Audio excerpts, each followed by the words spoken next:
Should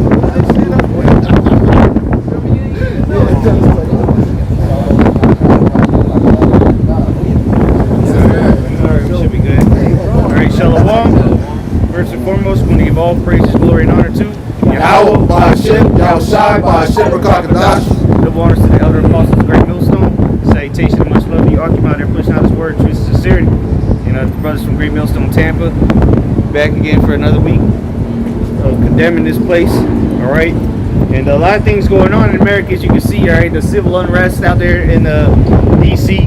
Supposedly, all the capitals are on watch because the Proud Boys, the Trump supporters, are supposedly organizing some armed protests. Definitely gonna go down in the Capitol. That's why it's looking like martial law out there right now. All right, so we're getting to the point where you're either gonna believe or you're gonna die. The Lord ain't gonna be having us out here much longer, man. They cracking down on social media.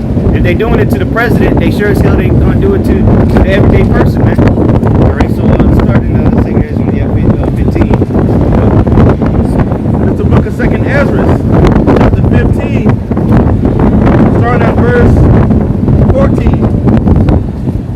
2nd Ezra 15, verse 14. Woe to the world and them that dwell therein. Yep. So woe to the world and them that dwell therein, man. All you simpletons that live out here just having a good time. Look, right now as we speak, people getting ready for the Super Bowl because it's out here in Tampa. People are flying in. There's the hotels are getting sold out, which I don't know why. It's not like they're gonna fill up the stadium, but there's gonna be Super Bowl parties. You got young Jeezy coming out here. All these celebrities coming out here. But what the Lord is about to take the bread and circus from you, man, because that's what's going on. Here it is, the democracy as we know is coming to a halt. All right, the American Republic is crumbling, but what, they still got the Super Bowl. And the Spirit had it that if you look at the Raymond James Stadium, what's it look like? A Coliseum. It looks exactly like the Coliseum from Rome. No roof, none of that. It looks exactly like the Coliseum. So the Spirit that is here this year, Lord's will, is the last Super Bowl. If they even get to play, who knows what's going to happen. From supposedly the protests, the armed protests are supposed to start today, all the way up to the 20th when the inauguration. So we don't even know what's going to go down these next days. We just know it's going to be the will of the Lord. It's going to be a lot of violence, that's for sure. That's what it's going to say woe unto them. Because people are going to start dying out here, man. They might not shot nobody when they stormed the Capitol, but you best believe they're going to shoot people this time. All right? I wouldn't be surprised if thousands die this week in the next coming days, man. That's what we're hoping for, man. Because that means Esau's going to bring down the hammer. He's going to have an excuse now to do what he needs to do. Go ahead. 2nd Ezra 15, 14. Woe to the world and them that dwell therein, for the sword and their destruction draweth nigh. That's right. Their sword and destruction draweth nigh. What the modern day sword is the gun. And what they say, armed protests. All these Trump supporters, they're the main ones with guns. I was this swing spot. They got a little bar yesterday, and I'm just sitting there minding my business, and I'm just hearing eavesdropping, so to say. Esau over there around the bar, he's over there like, yeah, it's all of us that got the guns. They can't take all of our guns. I'm like, oh man, see, Esau ready to go to battle. So and then, bro, these Trump supporters, bro, they're the biggest. They're gonna put up the fight because this dude, this bitch came around to clean the bar after the people left. She's squirting the bottle. He's here 5 years from now, people are gonna be dying from all the Lysol they're spraying everywhere in the hand center. I was like, you're right, man, you're right. So man, the Lord's about to bring judgment, man. All right, and it's gonna be via these Americans, the Egyptians against the Egyptians. Okay, American versus American. Your next door neighbor, you don't even know what he about to do to you. All right, he find out that you voted for Biden, he gonna come and rifle through your goods, man.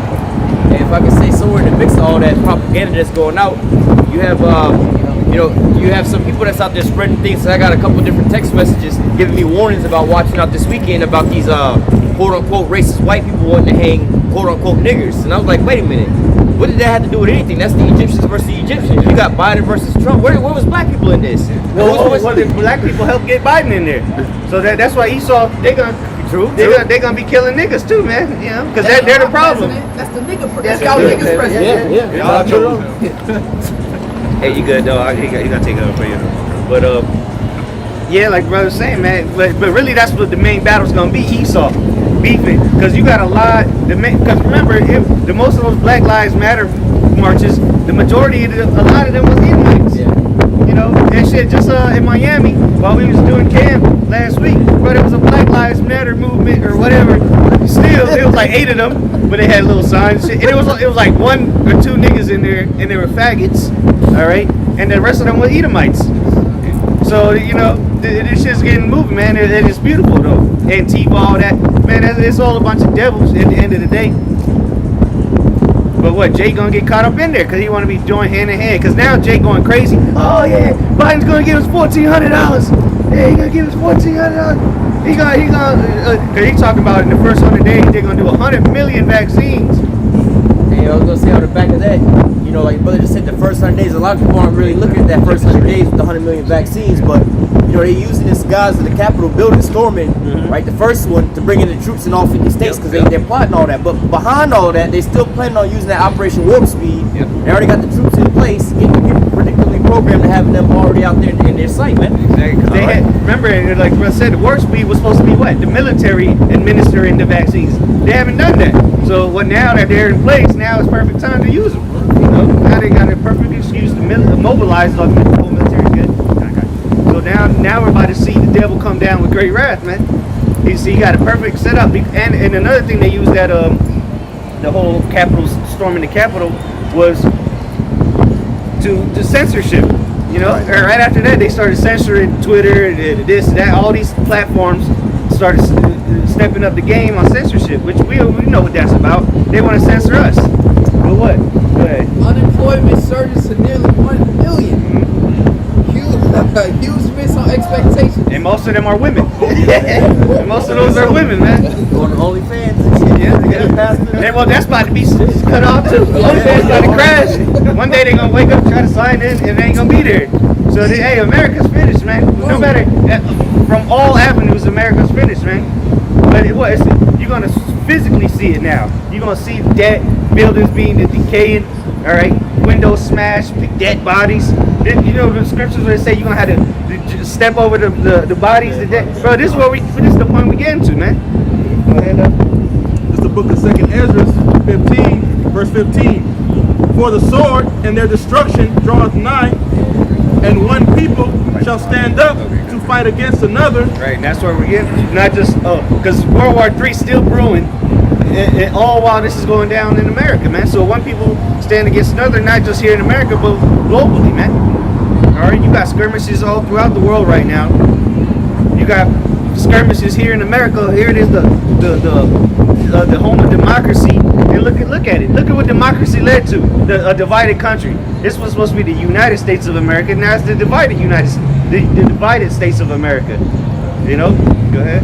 Go get that real quick. Yeah. This is the book of Isaiah, chapter 19 and verse 2. Isaiah 19 and 2. It says, and I will set the Egyptians against the Egyptians, and they shall fight everyone against his brother. Right. The modern day Egyptians is here in America.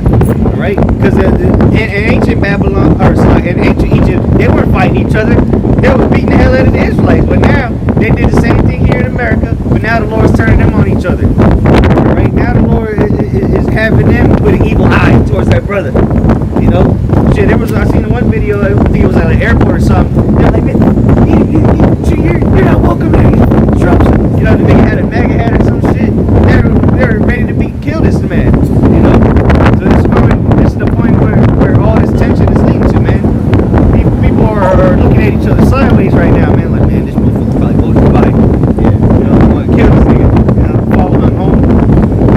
And if you're an Israelite, you're so-called Negro Latino man in America, you better say you can't even vote. Shit, they ain't gonna follow you vote. It's Isaiah 19 and 2. It says, and I will set the Egyptians against the Egyptians, and they shall fight everyone against his brother, and everyone against his neighbor, city against city, kingdom against kingdom.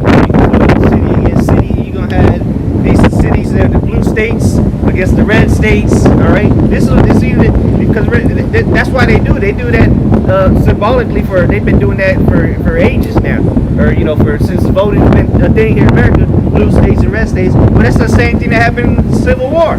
It was the Confederates with the Union, So now it's forming again. So even let's say Trump don't do nothing, and he just Biden comes in. Well, he can start his own army. He got enough people following him and believe in him that he can just start his own damn army. That's what they really pretty much quote unquote tried to do was from the top overthrow the so-called legitimized Joe Biden. That's what they would say. Certified the election. Yeah. We could go there and connect the politicians, whatever. We got to set up our own situation, man. It was even talking about lynching Pence. Yeah. And really, you're supposed to go to jail for that. You can't transmit those type of things over like the telephone. They say they have a term K to P. If you say on the telephone, you get the Secret Service come knocking on your door. You know what I'm saying? So That's treason. Storming the Capitol building, that's treason. Man, but hey, and it's all prophecy, man. Whether it was set up or not, it happened. Right. So it ultimately the Lord doing all these things, man. I was gonna say, like you were saying, the Civil War, Jefferson Davis, that was the guy that was elected the president of the Confederate States. So Jefferson Davis, he became president of the South. That's that war that started. That's when the Confederate states seceded. And they keep talking about Trump won't concede, well, because they about to secede from the U.S., man. Shit. they've been talking about that on Texas, Texas. Florida's gonna be one too. All the red states, man. All the states that Trump won, they gonna secede, man. All Trump gotta say, bro, just wait till Trump says some shit like that. It's gonna happen, bro. It's gonna happen, bro. All you gotta do is get on the internet or whatever, get on TV and say some shit, crazy shit like that. Cause after inauguration, they want him to talk now, but he's like, oh, he's in hiding, this and that. He don't want to talk to the media. All right, well, when he do talk to the media, he gonna stir the spirits up, man. But go ahead, get that, and then we'll get back to that. This is the book of Matthew, chapter 12, start at verse 25. Matthew 12 and 25. It says, and Yahweh knew their thoughts and said unto them, every kingdom divided against... Is in America a kingdom, right? America is the greatest kingdom that's ruled on the earth. All right, it's been able to reach out through the whole earth, put garrisons or embassies, military bases throughout the whole earth. Go ahead. It says, Matthew 12 and 25. And Yahweh knew their thoughts and said unto them, every kingdom divided against itself is brought into desolation. Right, so it's brought to desolation. It's brought to naught, and ultimately America will be a desolation, man. All right, because now the nations are looking at America like, man, this weak ass. Man, they talking about democracy. Look at them. They're laughing, bro. America's a laughing stock of the world. Like, here it is. They've been policing the earth this whole time, trying to bring in democracy. But then look what democracy leads to. This is what democracy leads to, man. Go ahead. Vladimir Putin was clowning them, talking about something. Normally it's America and it's in these other nations with regime change, but now they over there overthrowing their own self, man. Exactly. And like the scripture's going into, on the most basic level, we have a relationship between a man and a woman, they're husband and wife in the household, but then they get two different ideas. He want to go do this, she want to go do that. The marriage winds up deteriorating, and what? A divorce comes, then they start dividing up the spoils, So you get a divorce, oh, he take that, she take that. So that's what you start to see happen right here, man. And this is gonna be a violent divorce. There you go. There ain't gonna be no love. What's that one song? Ain't no love in the city. You gonna see ain't gonna be no love in the city. People still walking around in little scooters, ding ding, at the bar, walking their dogs. Hey, but they're still watching their words. You say that they at the bars or whatever, now they gotta watch the conversations they have. They don't know who they sit next to. Exactly. And they like, man, that goddamn Trump. Hey, the dude next to him could be a Trump supporter. Yeah, he might have. Them Trump supporters be rolling straps. They got a 44 Magnum on his hip. Blast you away. Because we've been seeing how Esau deals. He's a sore loser. He'll shoot up the whole damn spot if he loses. He gets fired. He come back and kill everybody. Well, look, Esau just took a big L right now. The super proud Edomites anyway. They just took a big L. So they ain't gonna just lay down and take it, man. That was just what we saw in the Capitol. That was just a small clip of what you're gonna see out here, man. Go Go ahead, though. Going back, Matthew 12 and 25. Because, like, real quick, because remember, it's the Edomites that run this country. So it don't matter what Jake voted for. At the end of the day, they're gonna be casualties of war, of course, because it's the judgment of the Lord. But what? It's the nation that's been ruling this country that is divided. Go ahead. No pictures, man. Going back Thank you. to Matthew 12 and 25. And Yahweh shall do their thoughts and said it to them, every kingdom divided against itself is brought to desolation, and every city or house divided against itself shall not stand. Right. So Tampa I think Tampa, this actual county, Hillsborough, was blue. But what? It's all surrounded by red. You know. So this, and I'm sure everybody in Tampa didn't vote for Biden. So what? The cities themselves are going to be divided, and it's going to cause uprisings. All right. Look what happened when they were shooting black people on the streets. People were out here protesting the police department and this and that. Well, guess what? Now they're going to be protesting this election. Yeah, it's already been happening. It's just now it's going to get to your local. Now it's going to come. Finally, you're going to find out. All right. It ain't just going to be at the Capitol. It ain't going to be in D.C. They're talking about all the capitals of the 50 states going to have protests, and that's going to escalate. Lord's will, you know, because that's what we want. We want bloodshed. Because that's what the Lord said He going to bring. The Lord said He going to bring division. Or matter of fact, get that. What's that? Matthew. What is it? I come not that I come to bring peace. Oh, get that. Yeah. Go ahead and finish that, though. This is going back to Matthew 12 and 26. And if Satan cast out Satan. Right, Satan, this is who? This the physical counterpart of Satan is Esau Edom. All right, so here he's Esau casting himself out, causing division among himself. Go ahead.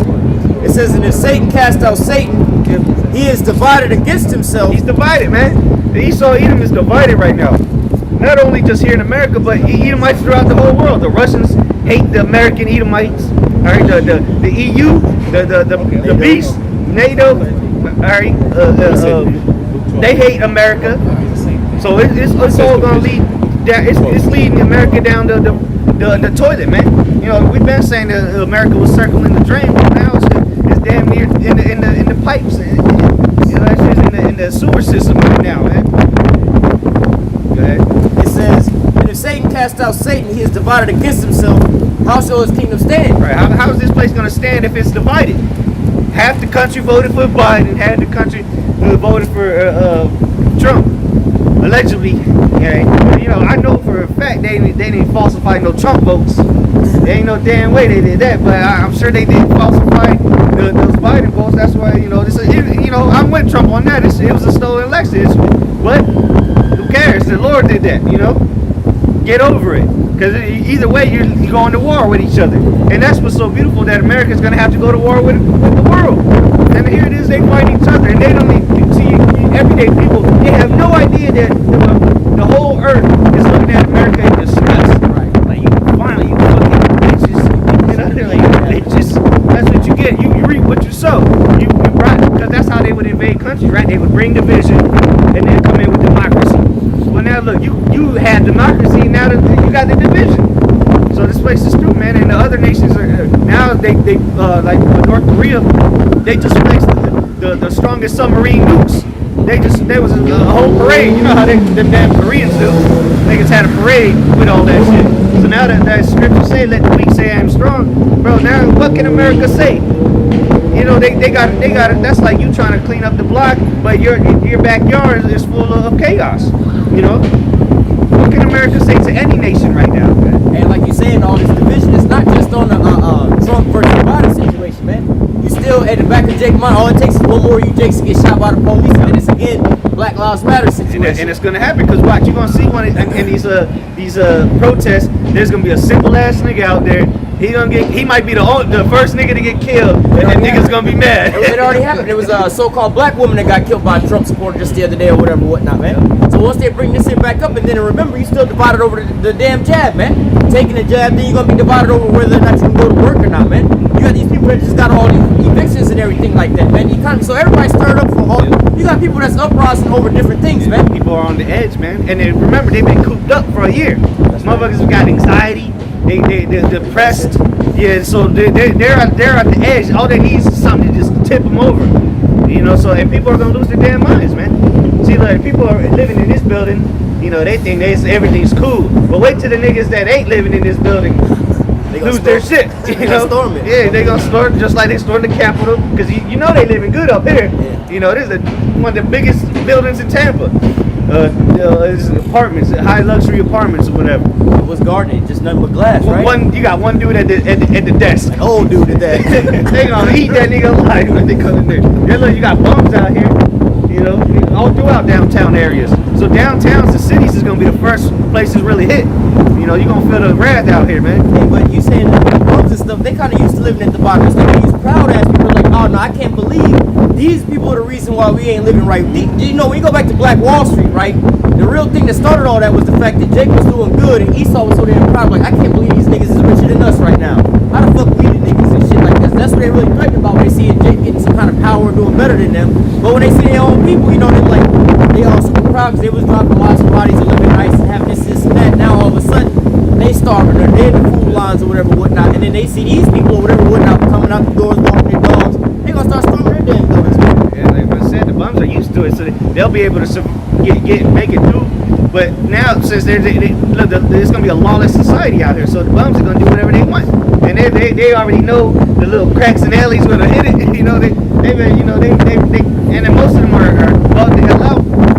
So you know, and overall, just people in general, man, they're gonna lose their shit. These people are gonna go crazy. You know, when there's no repercussions because there's all out camp. Oh well, all the cops are over there because they're protesting. Man, people are gonna be running rampant, and police department ain't gonna be able to do a damn thing. That's why he's not gonna bring in the troops like he's doing now. Because that was another thing about the Capitol. Look, the police couldn't do a damn thing. Whatever you want to call it, they couldn't do nothing. We need to bring in the troops with automatic rifles to lay the crowd. You know, eight of them dudes could have laid hundreds of the people out. You know, but now look, they got 20-something thousand troops over there. They say it's the military. The Capitol building is a military base now, man. They all in there sleeping and everything like that, man. They got a big ass fence with barbed wire around it. All right, they got tanks, Humvees out there. It literally looks like a war zone out there right now, man.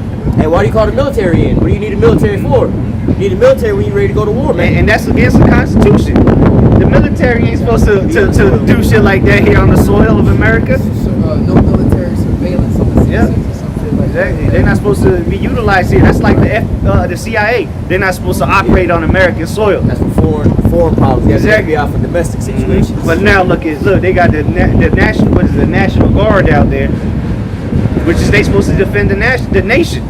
Yeah, not patrol the citizens, you know. Right, they supposed to be there in a humanitarian capacity, like Hurricane Katrina, to go to save people, and they're not there to so-called police. They've had that a couple of times, like in the Watts riots and things like that. But again, they had to call in extreme measures like martial law or state of emergencies and things like that. Man, which they've already called in DC. It's a state of emergency out there, and you know, because you know the National Guard is supposed to defend. Like if there's an invasion, they're already here. The National Guards are here in America. A lot of Marines are out over there and this and that, but now they about to gun down Americans, man. So that again, the Egyptians against Egyptians, and they're so damn simple. They're just gonna take orders. Remember, I think it was Henry Kissinger. He said soldiers are nothing but stupid dogs or some shit like that. Pawns, yeah, taking orders, man.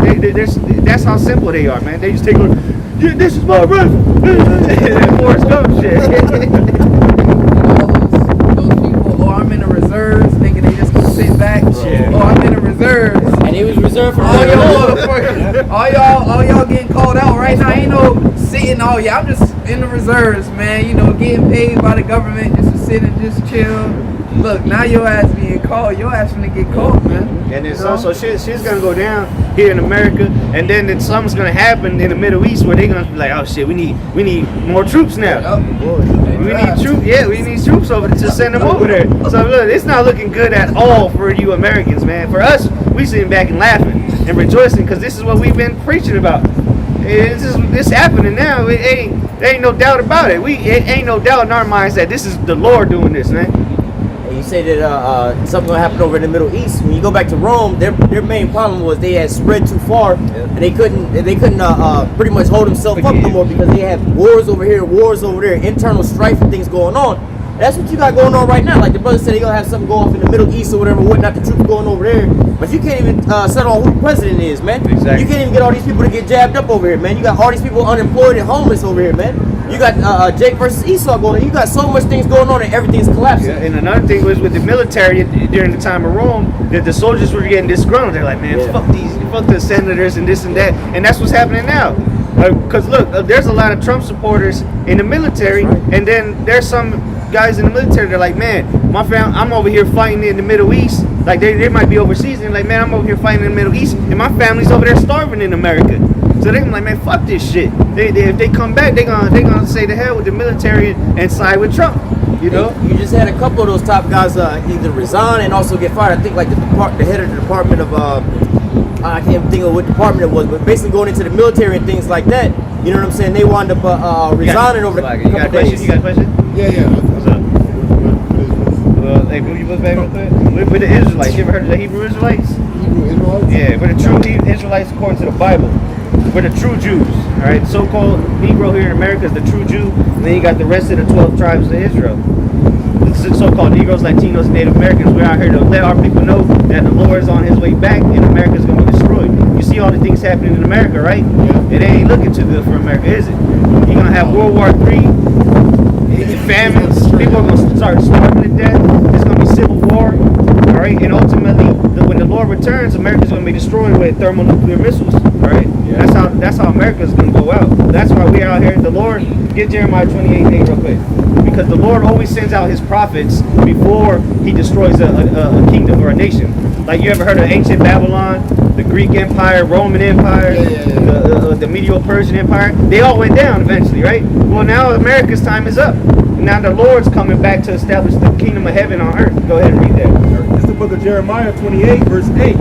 The prophets that have been before me and before thee of old prophesied both against many countries. Right, prophecy means to say before. So we've been out here for years telling people that what you see happening right now, we've been telling people this was going to happen.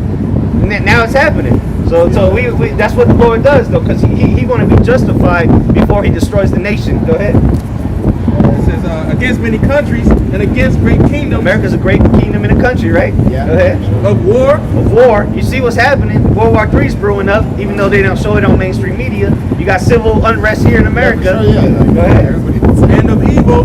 Evil meaning bad times. Go ahead. And of pestilence. And pestilence. You got what? What's the pestilence is? Yeah, like everything dies. It's like a disease, right? What they got going on right now?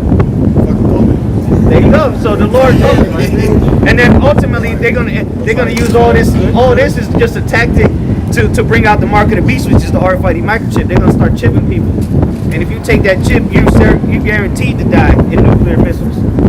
So if you take anything from that, don't take that. Question? What are you? What you like? Nationality? What's your father? Puerto Rican black. Okay, that's black. Okay, so you part of the 12 tribes of Israel, man. That's what the one people ignorantly call Jesus Christ, all right? Which is, it's not a so-called white man. That was a lie that the so-called white man pushed on our people. The true image of the Lord, he's a so-called Negro, and He's coming back to save His people, because we need saving. What do those three people have in common? Negroes, Latinos, Native Americans. We all got the same conqueror. Yeah, we are the same. So now the Lord's coming back to deliver us. And rightfully so, because look at the condition of the world. Under the condition of these people right here, the rulers, the as they call it, Illuminati, the elites, the bankers, pro-central bankers. They look at the condition of the earth. They pollute the air, they pollute the water, they pollute the mines. This world just got to be stopped. And that's what the Lord, the one people ignorantly call Jesus Christ, His true name is Yahushua. He's coming back to put an end to all this. Jesus' real name is Yahushua? Yahushua. The word Jesus didn't even exist when He lived, so how could His name be that? The letter J didn't come about till about the 1600s. So that's what we out here for, to give you warning from the Lord. The Lord's warning His people. So hey, Look, you guys again, man. yeah. Hey, the time is short. You don't have too much time, man.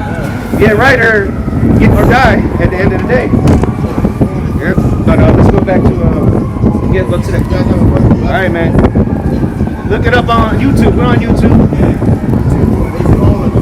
Just type in Great Millstone or GMS Tampa, and you'll see we got this GMS Tampa. Yep. All right, man. Okay, go ahead and read that. It's the book of Luke. And that's what we out here for, man. Hey, who knows? He might be a believer right there, you know. He ain't buck up or nothing. You know, this is, obviously he never heard of this. So this is the first time he ever heard of it. I didn't expect him to stay here for 30 minutes. But hey, he looks it up, and now he gonna die. He gonna be one of them niggas in the camps. Okay, what's a sincere question, though? Exactly. Yeah. He said, "What's this?" And that's what get that in Ecclesiastes. I think it's 5, maybe, or it's somewhere around there. Because that's what. Hey, he probably been his whole life been looking for answers. Since COVID happened, he probably been like, man. In his mind, he's like, man, this shit ain't right. There's got to be something to this. But it came across the prophets. I think it's Ecclesiastes 5. I know it's Ecclesiastes.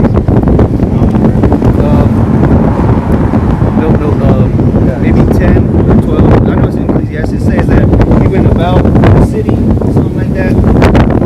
Songs of, is that Song of Solomon? Yeah. Song of Solomon. Exactly, yeah. That's exactly right there, man. Starting to talk.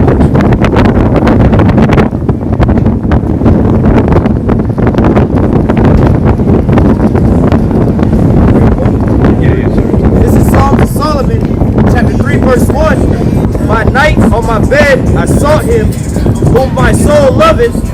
I sought him, but found him not. Right, so he said he probably been asking these questions. You know, he probably believed in Jesus because he probably be praying that night because that's how we came into truth. You know, searching for answers. Go ahead. It says Psalm of Solomon 3 and 2. I will rise now and go about the city and the streets. Right, where he find us in the city and the streets of the city.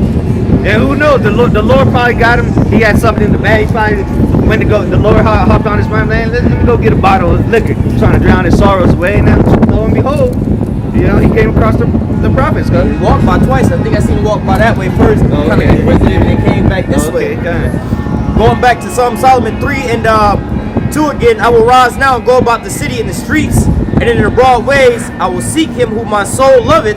Because it's his soul. The soul is what's seeking. All right. He just wanted to go do whatever he went to the grocery store to get. But his soul is the one seeking. Go ahead. It says Psalm Solomon 3 and 3. The watchmen that go about the city found me. Yeah, there you go, man. The watchmen. We found him because we the ones. But what do we do out here for? We're fishermen, right? So we finding the fish the good fish. Go ahead. The watchmen that go about the city found me. To whom I say, saw ye him whom my soul loveth? And we just told him who his soul really loves. The Israelite soul, who he loves. We just told him. Yeah, we see, here he is. His true name, you know. Hey, and he even asked about the name and said it properly right after. Exactly, the first time. Hey, shit, he said it the very first time. Yeah. And that shit probably quenched his soul just saying that name the first time. His soul got comforted by saying the name. Right? Jesus Christ, man. That's what you say when you see some crazy Jesus. Yeah. Come on, man. The true name is powerful, man. The true name of the Lord and the Son, there's power behind those names. Go ahead. It says, Psalm of Solomon 3 and 4. I was but a little that I passed from them, but I found him whom my soul loveth. I held him and would not let him go. Right. So now it's up to see if he's gonna hold on to, cleave onto the wisdom, knowledge, and understanding, and ultimately unto Yahweh, man. Go ahead. Until I have brought him into my mother's house and into the chamber of her that conceived me. Right, so now it's up to him. Ultimately it's up to the Lord. Because we just planted the seed, watered it a little. Now it's up to the Lord to give the increase. That was it. Okay, go ahead. This is Ezekiel chapter 37, start at verse 16, the point is at verse 18. It says, Moreover, son of man, take thee one stick and write upon it for Judah, and for the children of Israel and his companions.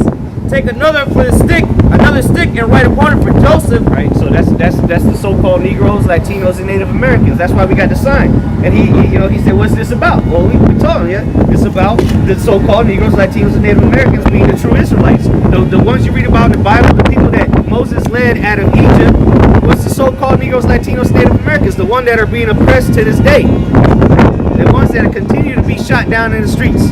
All right, the ones in the lowest condition on the planet. All right, and of course our people are scattered throughout the four corners of the earth, throughout all the other nations, but the majority of us are here in America, man.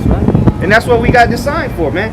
Hey, you know, because go ahead, keep reading though. Because this is actually this prophecy that just took place, right?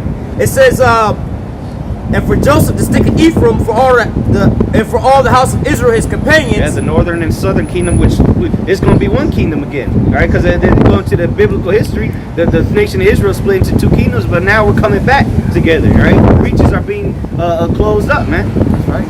Because there was that hatred towards the brothers where you would see a lot of these tribes that didn't get together, and they would hate each other, whatever, whatnot. But now what? We all coming together right now, man. Even amongst the northern ends, like so-called Puerto Ricans hate the so-called Mexicans and the Cubans, and so on. So but what that Esau Edom, the self-proclaimed white man, he used that as a tactic, conquer and divide and conquer. But now that we're out here with the truth of the Bible, man, Esau's through. Hey, that's going into Deuteronomy 30:7, because like the brother just said, now they're divided. Yeah, the house divided, man. All right. So going back, verse 17, and join them one to another into one stick, and they shall become one in thy hand. And when the children of thy people shall speak unto thee, saying, will thou not show us what thou meanest by these? Right. So that's what he came up with. He said, what is this about? I mean, usually we had the signs laid out, but it's windy right now. But that's what he came up with. What's this about? So he told him what it is. First, he started with the tribe. Right. This is who you are. We just told him who he was. Right. Blowing that breath into him. Hey, this is really again, this is part of that fishing process, man. Because the Most High set these things up, going into why we need a 12 tribe sign and everything like that, man. We wasn't even really speaking to him at first. We were speaking about something completely different. But he walked by and was intrigued by seeing what so-called Negroes, Latinos, and Native Americans of a younger age spending their free times on the weekends with Bibles in some weird, quote-unquote, weird-looking garments and things like that. While meanwhile, all around us is the shit happening. People smoking, doping, partying. You got finally opened up the Ammonite spot. The people prepping for the Super Bowl, and we over here just reading Bible. So he had an inquiry, like, hey man, what's this about? What's that strange shit? Well, let me show you. Bring out them sticks. Isaiah 30 verse 2. Isaiah 30 and 2. It says, and though the Lord give you the bread of adversity and the ward of affliction, yet shall not thy teachers be removed into a corner any more, but thy eyes shall see thy teachers. Yeah, that's what that man just saw, man. He saw his teachers. Right? And what we did, we just taught him. We taught him first and foremost, you gotta know who you are. That's right. We gotta give him the basics, we the Israelites, the Lord's so-called Negro, America's gonna be destroyed. So you take heed. We tried to clothe him. Mm-hmm. Yep. He was naked and we tried to put clothes. His skin back on him. Yeah, clothes on him. As I said, how should I say? He had done it unto me, then he had done unto me. So we spiritually try to put clothes on him, man, because we get cold out. We fed him. Go ahead. Let me get one more precept back to Ezekiel 37 and 9. This Ezekiel, going back to Ezekiel 37 and 9, just hitting the point, because when you read that chapter about the valley of the dry bones, all right, well, actually, let me get that first. Ezekiel 37, no, it was verse 11. Oh, yeah. Well, let me get verse 11 first and then go back to 9. It says, then he said unto me, son of man, these bones are the whole house of Israel. Behold, they say our bones are dried, our hope is lost, we are cut off of our part. So this is the state that the majority of our people are in, right? So just pretty much you saw happening, the beginning of this, going back to Ezekiel 37 and 9, it says, then said he unto me, prophesy unto the wind. That's what we're out here doing. Literally.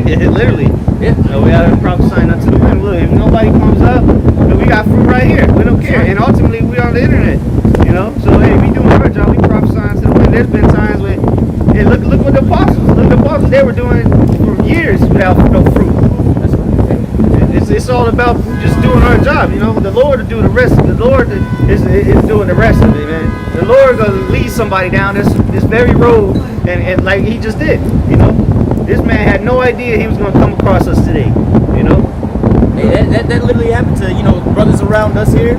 Brothers in the camp. We just seen that happen with the one Jake that just walked up. And then you also had another group of Jake. Really, with the northern and the southern kingdom just walked up on the other side as well too. But they didn't inquire, so they most likely ain't gonna die. Right. And we wasn't calling. We're not out here calling. Hey, do y'all calling people out or whatever, whatnot. Right. Yeah. Instead of the teachers. Yeah. It's crazy. What's this about? Why don't you ask us what this about? Shit. That's what we set up for, But going back, it says, then said he unto me, prophesy unto the wind, prophesy, son of man, and say to the wind, thus saith Yahweh, power come from the four winds, O breath, and breathe upon these slain that they may live. And this is the valley of dry bones, man. These people are dead. Because remember, the scriptures say, he that leaveth the way of the Most High, roughly paraphrasing, it goes to the congregation of the dead. Yeah? And the congregation of the dead is following after the heathen. Because they're the dead. You know, you leave the Lord, you dead. You leave the ways of the Lord, you're dead. But what? You were dead. You're already dead. So you're not alive till you get this breath of life in you, which is the word. And you know. Prime example, home, when you brought out that the Lord's name was Yahushua, and you broke down to him simply that the letter J was just invented. He was like, oh shit. You know that. Hey, he was slowly waking up to that. Like, oh shit, hold up, I could have been deceived the whole time. The letter J. Now I'm getting a little bit of knowledge. You know what I'm saying? That breath is starting to come back into you. You know, at that point in time, it's starting to break down the strongholds and so on and so forth. You know. And you can tell he probably, he has some kind of shit on his head. He been through some shit, so he probably turned to Jesus. You know, he turned to the church looking for answers, man. I know I did when I got in my accidents and shit. I was like, man, this got to be the Lord. You know, it wasn't the time for me to come into the truth yet, but you know, so shit. Now he just, you know, he's seeking answers, man. The dude was hungry. It's 2 Timothy 4. 2 Timothy 4. Start from the top. Read verse 2. It says, I charge thee therefore before the Most High and the Lord Yahushua, who shall judge the quick and the dead at his appearing in his kingdom. Preach the word. Right, so the Lord gonna judge the living and the dead. You know, the ones that know the truth and the ones that don't know the truth. Everyone's gonna be judged. Everybody's gonna be coming before the judgment of Yahweh Hashem Yahushua, man. All right. It don't matter if you didn't know pursuing the Luke 12, you still gonna get them stripes. But if you do know and don't do nothing about it, you gonna get an ass whooping worse than, you know. You're gonna be tormented. Ultimately, look, if you die in the missiles, you're gonna die in the missiles. But leading up to that, if you knew this truth and was playing games, you're gonna be catching all kinds. No pictures, please. Yeah, no pictures. Thank you. Do you have more than that? You already being judged right now by the word, which is Yahushua. Because I remember once, matter of fact, when we were in South Carolina, the chick was like, oh, you guys trying to judge me? Nah, the scriptures is judging you. We just telling you what the scriptures say. But ultimately we can judge you because that's what the scriptures say. A righteous man judges all things. Go ahead. Verse 2 says, preach the word. Be instant in season and out of season. Right, we could have said, you know, it's kind of cold and windy today. But then we wouldn't have been here. He would have just walked on by and not seen the Lord, really. But this is the Lord reaching his hand out. This ain't about us. We just doing what we've been commanded to do. Prophesy, teach, all right? Heal the sick. Like the Lord said, what did the Lord say? Get it in Matthew 10 real quick before you keep reading. Get Matthew 10. This is what the Lord said to do. And we're doing it spiritually, and then it's going to come physically very soon. All right? Because if we get to the end of this thing, the miracles are coming. The physical healings, all right? Man, it's going to be some spooky things. Like the apostle used to say, it's going to get spooky out here, man. Yeah, this is around like 8. Well, go start at 7. Start at 7, yeah. I'll start at 6. Yeah, I got it. It's the book of Matthew 10, verse 6. But go rather to the lost sheep of the house of Israel, and as ye go, preach, saying, the kingdom of heaven. Right, so we're supposed to preach and then tell them. Go ahead. The kingdom of heaven is at hand. Right, and now, how much more now? This was 2,000 years ago, and he was telling them to tell the Israelites that the kingdom of heaven is at hand. We're in 2021, 2,000 years later. So how much more now, man? Now we definitely need to be telling them the kingdom of heaven is at hand, man. But what? Through much tribulation shall we enter into the kingdom of the Most High. You know, it ain't gonna be just the Lord will come back and hand out, you know, the golden tickets and the roller coaster rides. Nah, man, before he gets here, it's gonna be death and destruction, chaos. Go ahead. Verse 8. Heal the sick, cleanse the lepers, raise the dead, cast out devils. Freely ye have received, freely give. Right, so we healing the sick, but the Lord said the whole need not a physician, but he came for the sick. He said, raise the dead. Our people are dead. They're in the dead state, like the brother was just reading in Ezekiel. It said, cleanse the lepers. It's another sick person, you know. And the Israelites that look like other nations, because leprosy was what? You would look like a pale, pasty devil, you know. But what we healing them. Hey, it's not about the skin color, man. It's about your spirit. All right. And then what else it say? Cast out devils. Cast out devils. That's what we. When we tell you this truth, that's casting devils out, man. Or when we put the rebuke or a curse on you, man. We've seen it before, man. We've seen it. It's on camera. You know. Hey, real quick, like you said, it's not really about the skin color. You know what I'm saying? But and raising the dead and all those things like that. Like when you just seen Jake come up, he asked him, you know, basically if he saw himself on the side, he said, yeah, my father's black, my mother's, I think, an Ephraimite, so-called Puerto Rican. The brother reiterated with, all right, so that would basically be like Judah and Ephraim, but you would be a Judite, you know, a so-called, the tribe of Judah. You would come from that tribe, so therefore, you know what I'm saying, he's putting that skin on him, those clothes on him, and blowing that breath back into him, you know? Like when you go to the hospital, they charge you up with that, boom. That jump start, you know, he pretty much just jump started him at that point in time. Then he gave him the address where to find us. So now, all right, so now can you maintain your life from here on out, man? Because now that's seared into his mind. Right. You can't forget what you just heard. You know, you can't. It don't matter if you come into the truth and go back to the world. You ain't gonna forget it. You could walk by the prophets of the Lord. You ain't gonna forget it because you never seen anything like this before. And this is how we know we at the end of this thing. Right. You ain't never in the 1920s. There wasn't men on the corners like we are now. The commandment keepers, but they wasn't out there prophesying.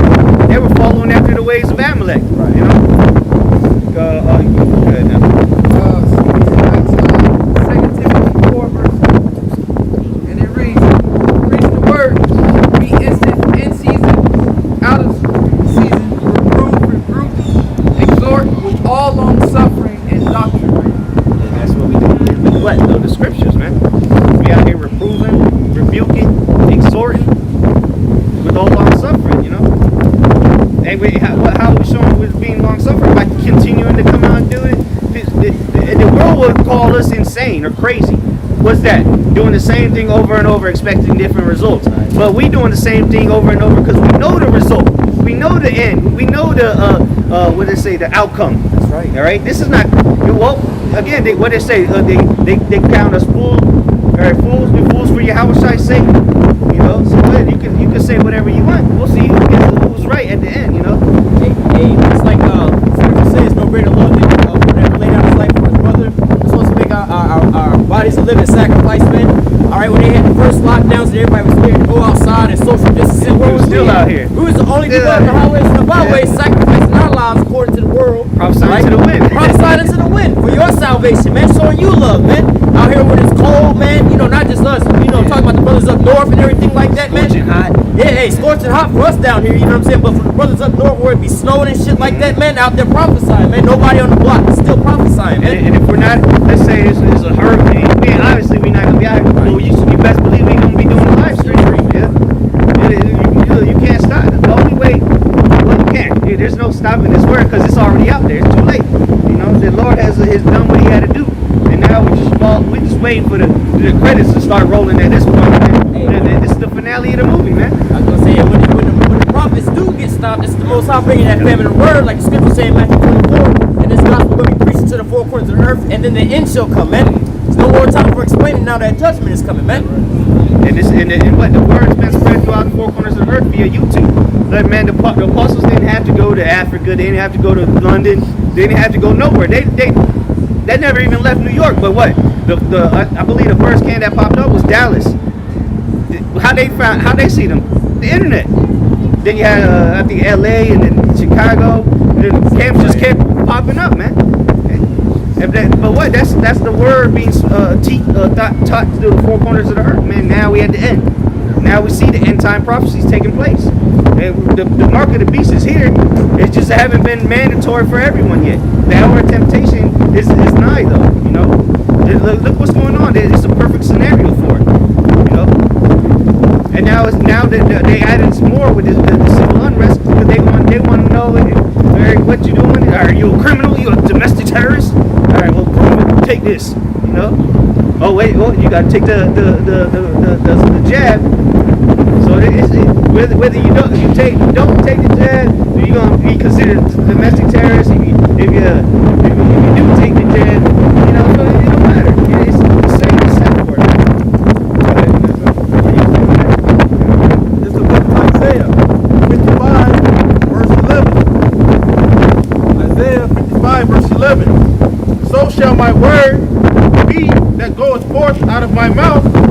It shall not return unto me void. The Lord's word has gone out, and it's accomplished what He said it would. It didn't come back.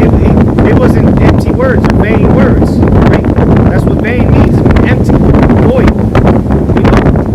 What the Lord said, that's what it's going to be. And now we see it. We've been seeing it, but now people are starting to be like, shit, maybe them guys were right. Maybe they weren't crazy. Maybe that was in the Bible. Right?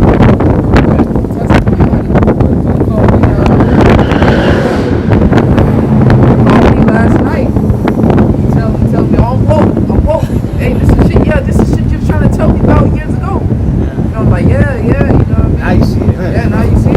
But You still got time. And the scripture saying that them that come in the 11th hour, we gave it. You want to push it any farther, man. Because you just coming to the point where the doors of mercy are about to be shut, man, and sealed. You can't ring. I can't. Hey, open up. Once the door shut, it's the Lord that shuts. All right, like Noah couldn't let nobody in if he wanted to. so just real quick, that's just that, you tell somebody about this truth, man. I'm telling you right now as we speak, they thinking about you, man. They're like, damn, somebody told me something about this shit. So that's the time to look. Across the video on YouTube, scoffing. Where they at now? They ain't scoffing right now. What they gonna say? You guys are crazy. Oh, really? Why? What makes you say that? Well, exactly. You can't get. That's why the Lord said He gonna put words in our mouth and then can neither gainsay nor resist. But you gonna say you got nothing to resist us with right now. That's why people really don't stop no more, man. I remember people who used to come up and try to fight us and all kind of shit. Now what you gonna say?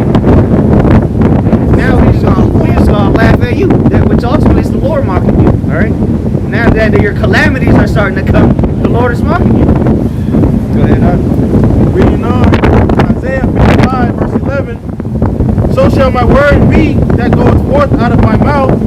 It shall not return unto me void, but it shall accomplish that which I please, and it shall prosper in the thing whereto I sent it. Right. So everything that the Lord said was going to happen is going to be accomplished, man. The Lord said that He's going to destroy Babylon. He's going to destroy Babylon. The Lord said it's going to be a famine. It's going to be a famine.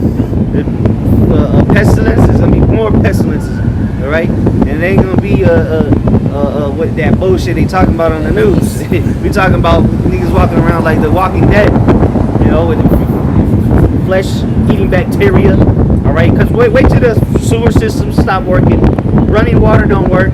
Electricity is out of the, obviously the whole America can't go out of electricity because then how the chip gonna work? Right. So, but there's gonna be places, blackouts for maybe a week or whatever. Certain cities are blacked out or whatever. But as a whole, America is gonna have power when the missiles drop.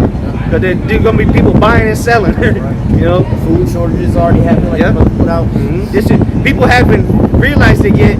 Me and my young were talking about this the other day. People haven't realized the food shortages yet, but they're about to because the grains are starting to run out. And now you can store grains up for years, like Egypt. How did Joseph get Egypt through it? They stored the grain. The grain reserves are starting to run out, so that's why you haven't seen it yet at the grocery stores. You haven't seen it yet at your table because they had reserves of grain. Now this shit's starting to run out. Now you're gonna start seeing it. And grain ain't just for eating. Corn is used in a lot of things, which is like the #1 grain. Which corn is used in fuel. Your local gas station needs ethanol. All right, there's countless wheat. All them things are not just for eating. There's multiple purposes for them. And then once they run out, these other nations are selling to America. They're not gonna send corn and soybeans from South America no more. They're saying, "Fuck you. We keeping our food because we need to eat." And we need and you gotta feed the cattle too. And another reason why the companies that video you sent, another reason why it's like the country is not sending out food because they know a third world war is getting ready to pop off. Yeah, exactly. You know what I'm saying? In the time of war, that's why famines happen because people are not exporting and importing shit to other countries. Like, why would I aid the country that I'm about to go to war with? Like, why am I finna keep sending? America's the only idiots still doing it. They still, matter of fact, they've already pre-sold shit that's growing. Yeah. they've already pre-sold shit. So all the grain that they are growing has already been sold to other nations, like China. All right. So America's through, man. That was it on that? All right, go ahead and get that storehouse. This is second Ezra 6 and verse 22. And second Ezra 6 and 22. And suddenly shall the sown places appear unsown. Right, the sown places, man. All right, where the farms and shit, where they sow, where they sow the resources at. The cattle's that's starting to. Well, it's been happening. Remember, they had to kill a bunch of cattle and shit. Chickens. Yeah. Mass colored. Well, if you can't feed the cattle, how the hell you gonna keep them alive? Yeah. And if and this is where it comes in, that mystery meat. All right, what's that movie called? What is it? Soylent Green. Soylent Green. They showed you what that was like in the 80s. Yeah. So now they're making this meat. What they call it, meat substitute. Yeah. You got meatball, but it's made out of who knows what. Hey, what those Impossible wings? A meatless meatball. Have we seen them wings somewhere that meatless wings? Meatless wings. Like, Don't Bill Gates own like all the farms now? Who? Bill Gates. Yeah, he owns the majority of them. Yeah, and China owns the rest of them. That's what do you think Bill Gates? He's all about killing motherfucking shit. Who knows what's in that meat? Yeah. But hey, we ain't got nothing to worry about because the Lord said we're gonna eat our bread to fall among the heathen. You shall eat poison and live. To paraphrase it. So. Hey, and also in Isaiah 60, the Lord said we're gonna eat because that these elites they actually got some good, decent food and everything like that. Oh, yeah. That's just being stocked up for the men of the Lord, man. Yep. Going back to 2 Ezra 6 and 22, and suddenly the sown places shall appear. And suddenly shall the sown places appear unsown. Right, and I've seen that going up to Atlanta, man. The fucking farms empty. Not even hay rolled up, and big ass for sale sign like the brother said. And now I guarantee you now though, them for sale signs are gone, but they're still empty. Because somebody bought them for that purpose. Look, if somebody else buys it, they might keep growing shit. So let's buy it and just leave it like that. Good. And really, a couple of years back, there was they was orchestrating these things to where they was putting the farmers in fucked up predicaments to where basically they was forcing them to go out of business, or they was crippling them so bad that the only thing that they could do to so-called recoup, because the farmers was like at a negative net loss. The government was coming in and buying them up for pennies on a dollar. So then, like the brothers was going into, the government started selling off these farms to these other countries and things. Like the brother brought out the other day about, I think it was Smithfield, was it? Smithfield, yeah. Smithfield, what they doing is selling them out to China because why? They want to own these countries, man. They going into debt with certain things they can't really pay them off, man. All right. Nobody wants these so-called American dollars right now. They got so much debt, they keep printing checks to pay everybody with. All right, so now all these American dollars are coming back to America, and now what do they have to do? They got to get rid of the fiat currency for actual physical commodities, man. Land, people, and so on and so forth, man. They hold the money. Yeah, that's what it is. They give America is so far in debt that they just have to give up their resources now. But remember, Trump, he put all that oil, I think it was last year, the year before that, in reserve. So they got plenty of oil. Why? Because they about to go to war. You need oil to go to war. For the fuel of tanks and all that shit. You need oil, petroleum, crude oil. Because with crude oil, you can make a lot of things. They're not stocking up on grain because they're saying, fuck to these niggas. We going to war, And when you look at what the problem is between America and like European nations is what? The fight over the Nord Stream 2 pipeline, which is a gas pipeline from Europe. Well, it's a lot from Russia. All right, and Russia, that's what America's trying to go to war with. So they got their own oil supply that they're trying to sell to what? America's allies, which is NATO and the EU. What are they doing? They cut it like, hey, look, we got it for the cheap. Y'all can go ahead and let them go, which is going to go into what? These 10 going to start hating the whore and burn her with fire, man. They're now, those that ate that bread, all right, now they're coming up against America, man, because they're getting these resources from Russia, putting them in a position of coming up. Like, you know what? It's better off for us to go over here than over there, man. It's like the brother going into, you need oil or fuel like that to go to war. And what are you starting to see? America stockpiling barrels of oil. All right, Russia's creating these pipelines. America trying to go to war with Russia over the natural gas and everything like that they feed into America's allies, man. And that's what that whole skirmish in Syria was about. Right. And who was there to protect them? Russia. Right. And then Turkey too, because they wanted in on that deal. Yep. So now that you don't hear nothing about Syria no more. Right. There's still people dying and shit over there. But they already built. Yeah, they already built the pipelines. There ain't nothing left to do. Right. Now America's like, fuck, we lost that one. Right. Yeah.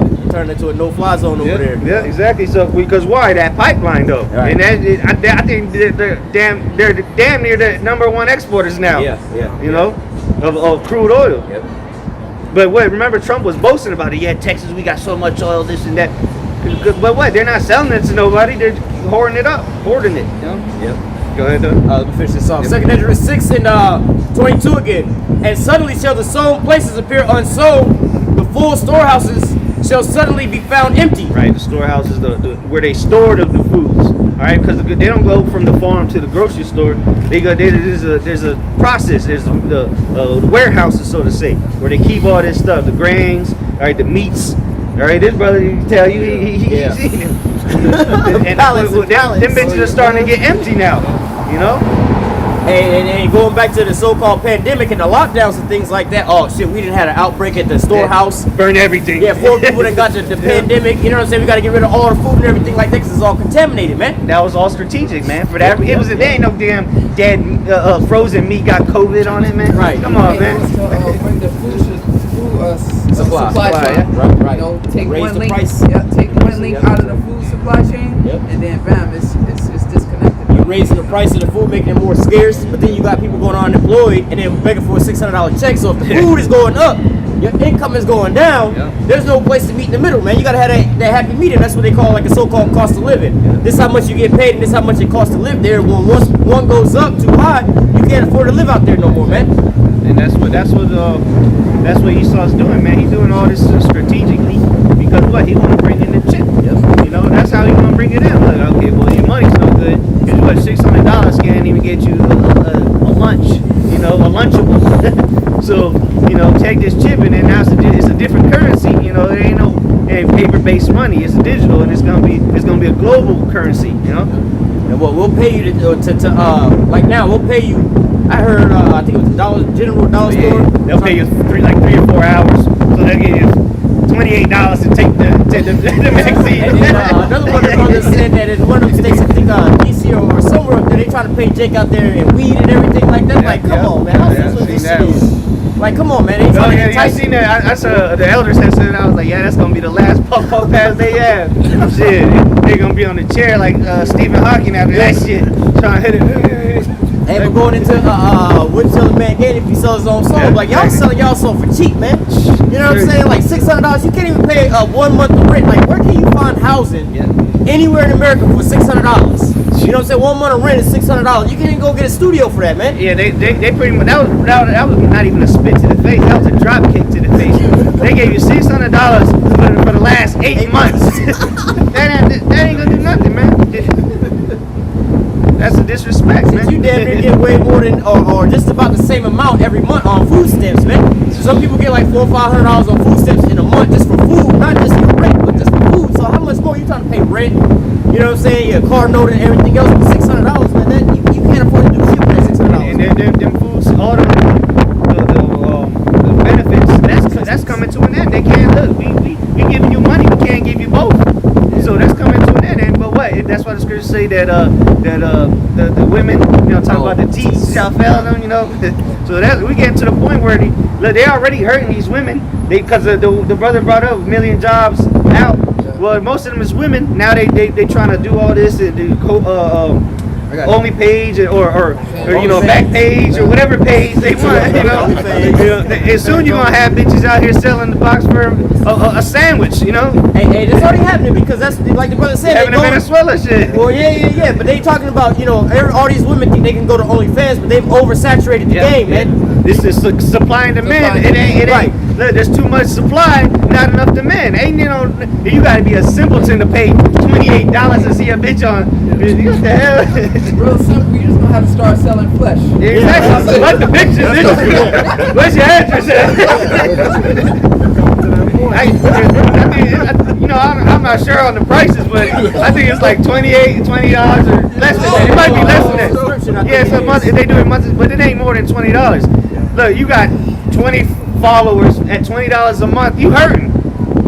So what? Hey, you just hey, sweetie. Hey, cause instead of $20 a month, come over here, I give you $100 for the night. You know what I'm saying? What you gonna do? when you go, I got that tease too. But when you go into that beforehand, when the so-called OnlyFans was just out there and everybody was doing everything, that was before the pandemic, man. Before, yeah. But then when the pandemic came, what happened to all the strip clubs, man? They all shut down. You couldn't work. Now the strippers like, oh hell. So some of the strip club owners got smart. Like, look, we're gonna stay open, but y'all gonna have to get a OnlyFans page and work off of that and give us a percentage. Yeah. So now you have some compared to your everyday ass Eves out here walking around. The strippers are a higher commodity. So they was like, yo, they done came up, so now they can overcharge. They had that one lady, that one celebrity that was charging so much money to Cardi B's and stuff like that. Yeah. Why the hell would I want to pay for just Linda down the block when I can go see these celebrities and the people I'm looking for, you know, all these other so-called fine people and pay them? Yeah, you got to be a real fool to pay on that. You can go Google some bitch and get the same shit for free. Yeah, they got the free shit. But as far as the end-all be-all for this OnlyFans, you regular women that's just trying to, you know, live it just to pay your bills,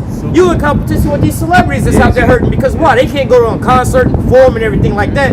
So now they on the same website, man. They oversaturated and devalued all that shit on there now, man. That shit's through already, man. That's what's happening. Women are starting to come to the realization that that's all their work.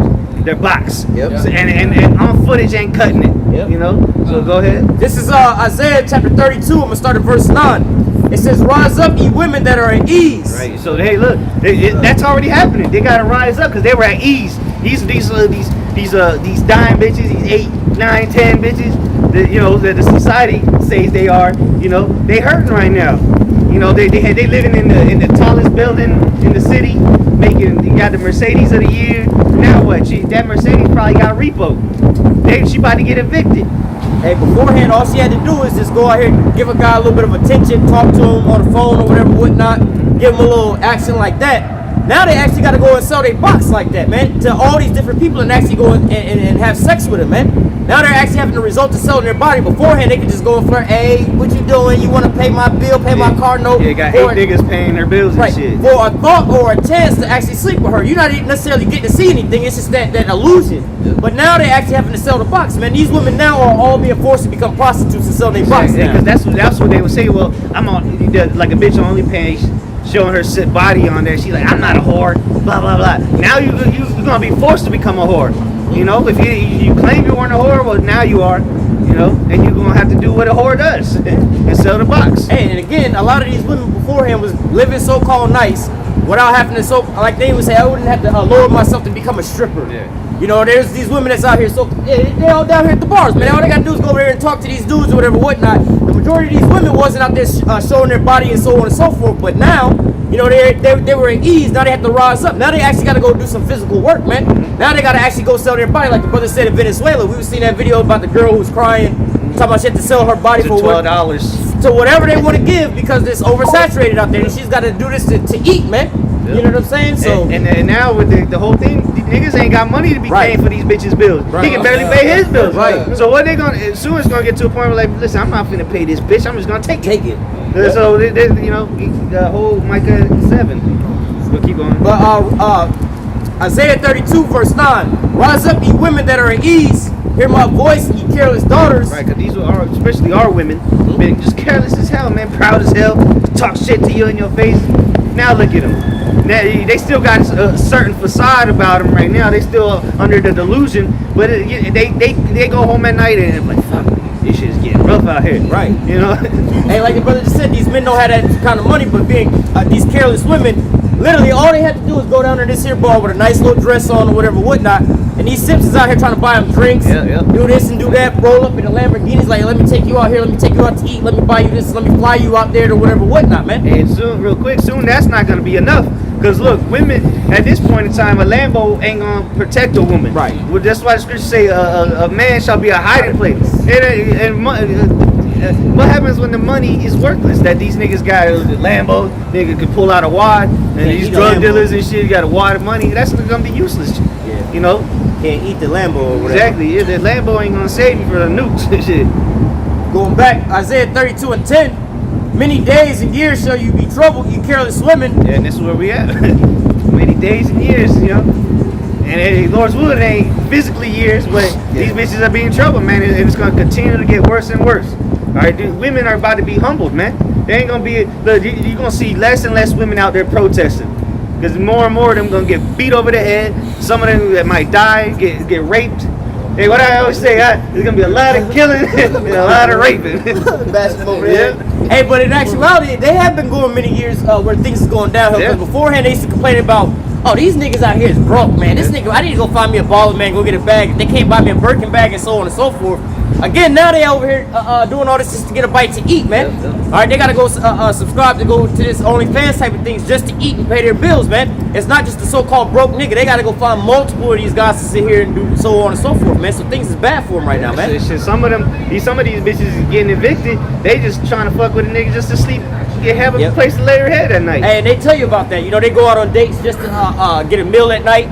They go out on they go and sleep with dudes just for a roof over their head. And that's coming to an end because niggas ain't having it no more. Like when the all hell breaks loose and all the authority, like the cops, the troops, they worried about where the riots are. This nigga that been paying you $5 a month is gonna just come snatch you up. Yep.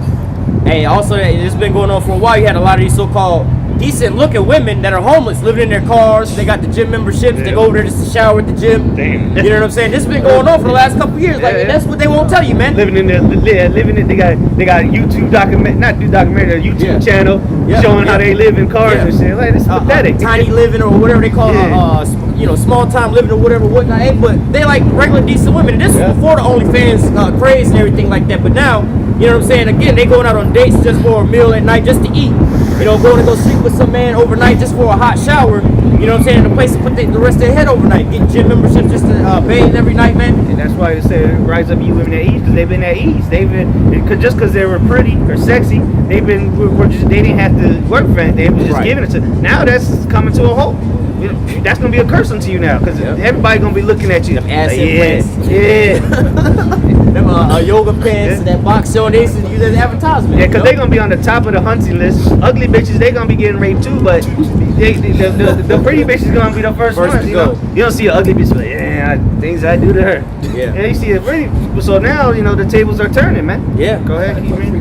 Okay, go ahead. Ezekiel 7:5. Yeah. Good. No.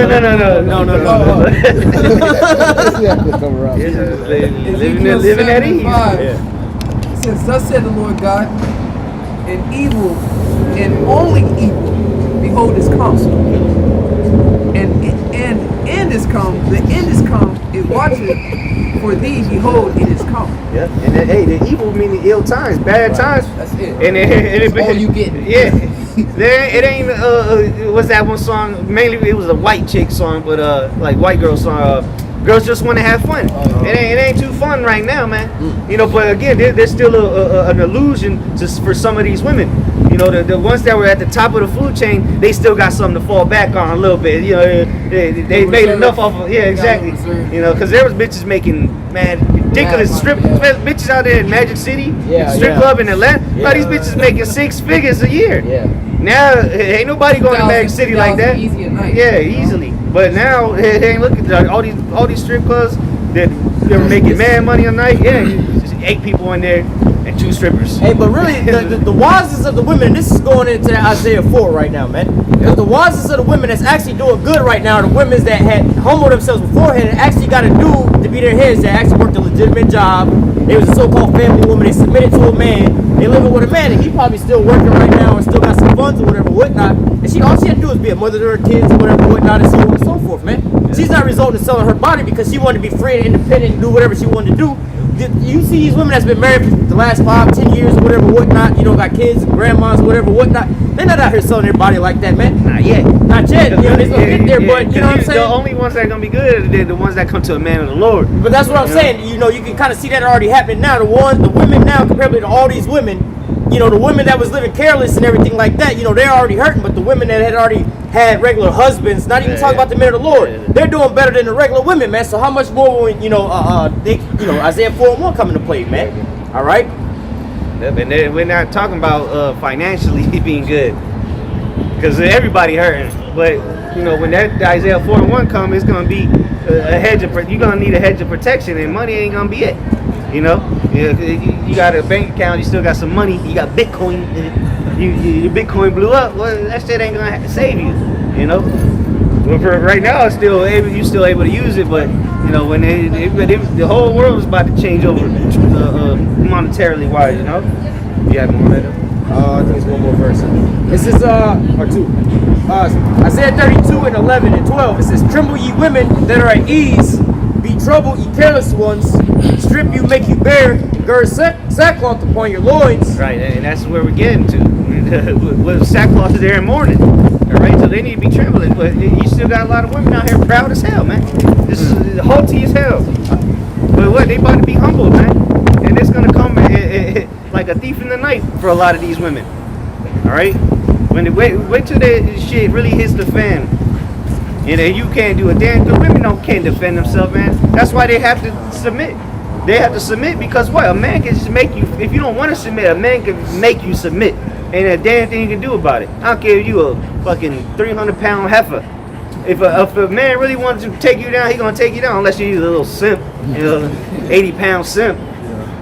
But he gonna most likely get steamrolled over, you know. But these men in jail, you know, these Broly motherfuckers, they're gonna be taking these women, man, and they're gonna be real hooked. Ain't gonna be. Hey, what you say to me? What you say, motherfucker? Nah, they gonna be. She gonna get clocked in the face in these last days, man. Raped to death. Go ahead. Isaiah 32 and 12. They shall lament for the teats, for the pleasant fields, and for the fruitful vine. Right, that's getting cut off, man. These little benefits that Esau been giving them. That's what puffs them out. That's why they'll tell you, oh, you ain't shit, nigga. Because they know if you leave, if she kicks you out or you leave, she gonna keep the kids, which are checks to her. She gonna get benefits, Section 8. She gonna get all these things. Oh, that's coming to an end now. But look, these women. That's why they still all these women with kids. Man, they got a shitload of money from the stimulus check. 600 plus 600. You got 8 kids. Shit, she out there partying. A lot of kids at home, dirty diapers. You know. But what? Oh, that's coming to an end, man. There ain't no more good times. You know, and girls just want to have fun, man. You should be trembling. These women should be trembling, man, because it's not looking very good, you know. I got some. Okay. This is Isaiah chapter 3. Yeah. Isaiah 3, and I'll start at verse 16 to add to the point. Isaiah 3:16, it says, "Moreover, the Lord said, the Lord Yahweh Bashim Yashai said, because the daughters of Zion are haughty and walk with stretched forth necks and wanton eyes." Yeah, these fucking black bitches out here, man. All the tribes, really. Fuck Puerto Rican woman, haughty ass neck, man, just proud as hell. You know, thinking they the shit when really all they got to offer you is the box. That's why they think they the shit, because that's what this simp culture, all right, this feminine, all this has put them on a pedestal, and so they haughty as hell. But now the days are coming where that's the only thing you can offer. So what? It ain't gonna be, people ain't gonna be begging you for it and simping around for it. They just gonna take it, all right. And in these last days, women are gonna be scarcely heard. You know. Go ahead. It says, because the daughters of Zion are haughty and walk with stretched forth necks and wanton eyes, walking and mincing as they go, and making a tinkling with their feet. Yeah, getting dressed up, looking all cute with the high heel, you know, the 8 big old hoop earrings and all the clown faces on and shit. Go ahead. Verse 17, it says, "Therefore the Lord will smite with the scab the crown of the head of the daughters of Zion, and the Lord Yahweh will discover their secret parts." Yep. The Lord, they're already so you know they're already cursed, but now it's gonna get even worse for them, man. There ain't gonna be no more weaves. Ain't gonna be no the tampons are gonna run out. All right, the douches are gonna run out. Bro, these women they're gonna have it the worst out here. They're gonna have it the worst, because at least a man can fend for himself. You know, if it comes to it, he can tussle with somebody. You know, not just lay down and take it. You know, but what you roll up one of these guys, any guy, man. You know, because it's just our bodies are different. We got power over them. So any guy just run up on her. This bitch got 2 million followers on Instagram. What good is that gonna do her? You know, ain't none of them followers gonna come save you. You know. And naturally, women know they're pregnant. They don't go out 3, 4 in the morning. You know what I'm saying? Because They know. They're naturally. They know that. You know, they might not say that, but they naturally know they're prey. Yeah, they haughty. They won't. You know? They know. Like the brother said, they know it, but they're too proud to say it and to act like it. But that's why the Lord's gonna humble them the hard way. You know. Always got to make sure. Oh, I don't like to go out this late. You damn well you're not gonna go 12, 3 o'clock in the morning In the dark In the alley. dark. Like, come on. You're prey, man. You know that. You know. And that's the thing that the only, like, say a bitch out here at 2 in the morning, all right, and she ain't nobody out here, and she got here walking back to the building, right, and then she see a group of, even just one random guy, she sees him just looking like that, she gonna start walking fast and shit, cause she already knows, she already knows, No, we walking. Hey, what's up? We walk past. What's up? Exactly, We gonna keep walking. Like we don't feel like we're being hunted. She might hit the curb and just take off running. But what, a man can catch up real quick unless this bitch is an Olympic runner or some shit. Which, sorry to say, there's only about 3 of them bitches. You know, so they a world of trouble. These women are in. But get that. Like, It's the book of Micah, 7:10. It reads, "Then she that is mine enemy shall see it." right, because the number one enemy that outside of Esau has been are women. The co-host to this game show with Esau, going all the way back to the serpent and Eve. So look, they still are enemies today. Well, not every woman, you know, you got sisters that actually believe, you know, and then brothers got women that actually deal, you know, but even then they be catching demons. But what, they're gonna have a hedge of protection. These women that made mockery, that talk shit, whatever, they didn't want to give you no time of day. All right, well, that's cool, but now you want to see it. Go ahead. Reading on, it says, "Where is the Lord?" Let's start at the top. It says, "Then she that is mine enemy shall see it, and shame shall cover her." Right, so they're gonna be shamefaced, man. Going back to wearing that sackcloth, you know. Look, they're not gonna be out here prancing. They're gonna be having coats on with big old sweatpants so you can't see anybody. Instead of being out here all voluptuous, all right, and just showing everything they got. That's gonna be the last thing these hoes want to do in these last days, man. Wait till March. The troops are gonna be raping them, because that's just what the scriptures say. Your house shall be spoiled. Your women ravished. That's just part of war. I was gonna say it's gonna be easy to find them because they document their lives on a daily. You got Snapchat Every day on Instagram, showing their old house, car. It's living better than me. Damn, it's like this fucking bitch. So these men are disgruntled. They're like, man, if only. So when there ain't no 911 to call, that's why men don't do it. They don't act upon what they think. But most men are like, man, I would. And it's in the scriptures, so it's not far fetched. People did it, you know, and people do it today. But now there's repercussions for it. But soon there won't be. So look, I know exactly where this bitch lives. She live in the element, floor 82 or whatever, you know. So like in the movie Purge, I forgot which one it was. When the Purge came, the dude was at the apartment door. Hey, open up! He came from the mom and the daughter. You know, they had nowhere to go. They couldn't fend for themselves. And then let's say a woman got a gun, man. When it comes to time to shoot, she gonna freeze. Unless she's an Edomite, bitch been shooting all her life. But most women, they ain't got guns. And if they do, even these Edomite chicks, they might be at the gun range, man. It's a different thing to shoot somebody and shoot a target. Yeah. You know, you just take a smacker and the gun go flying. They just gonna pin her down, and it's over for her. That's reality. That's what's good. Women ravish mean women gonna get raped. And a lot of them is our women, since they wanted to be so damn haughty, you know, all on the internet, just talking shit, thinking better than men, and I don't need a man. All right, well you gonna hope you have a man to defend you in that day, right? Reading on, it says, "And shame shall cover her, which said unto me, Where is the Lord thy power?" Right. So hey, we gonna be doing the choosing, right? We gonna be doing this. Get out of here. Because you remember when you told me, clowning our garments and shit? Because remember, the Lord gonna put it on our spirit if you walk by the camp and scoff. Remember those 2 bitches over there? You had said, why you dressed like a hoe? They got kicked out of the bars and shit. And so bro, the Lord gonna make you remember that. What you gonna do in that day, man? She gonna be, oh shit, I hope you don't recognize me. These women, brother. It's not look. And then even these men, man, they're gonna be ran through by other men, beat them up, kill them.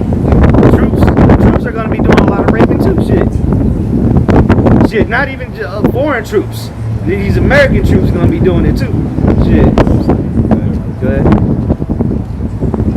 Reading on, it says, "Where is the Lord thy power?" Yeah, that's what we're gonna tell him. Where's your guy now? Huh? So we gonna be good. So if we don't want you to roll with us, then kick rocks.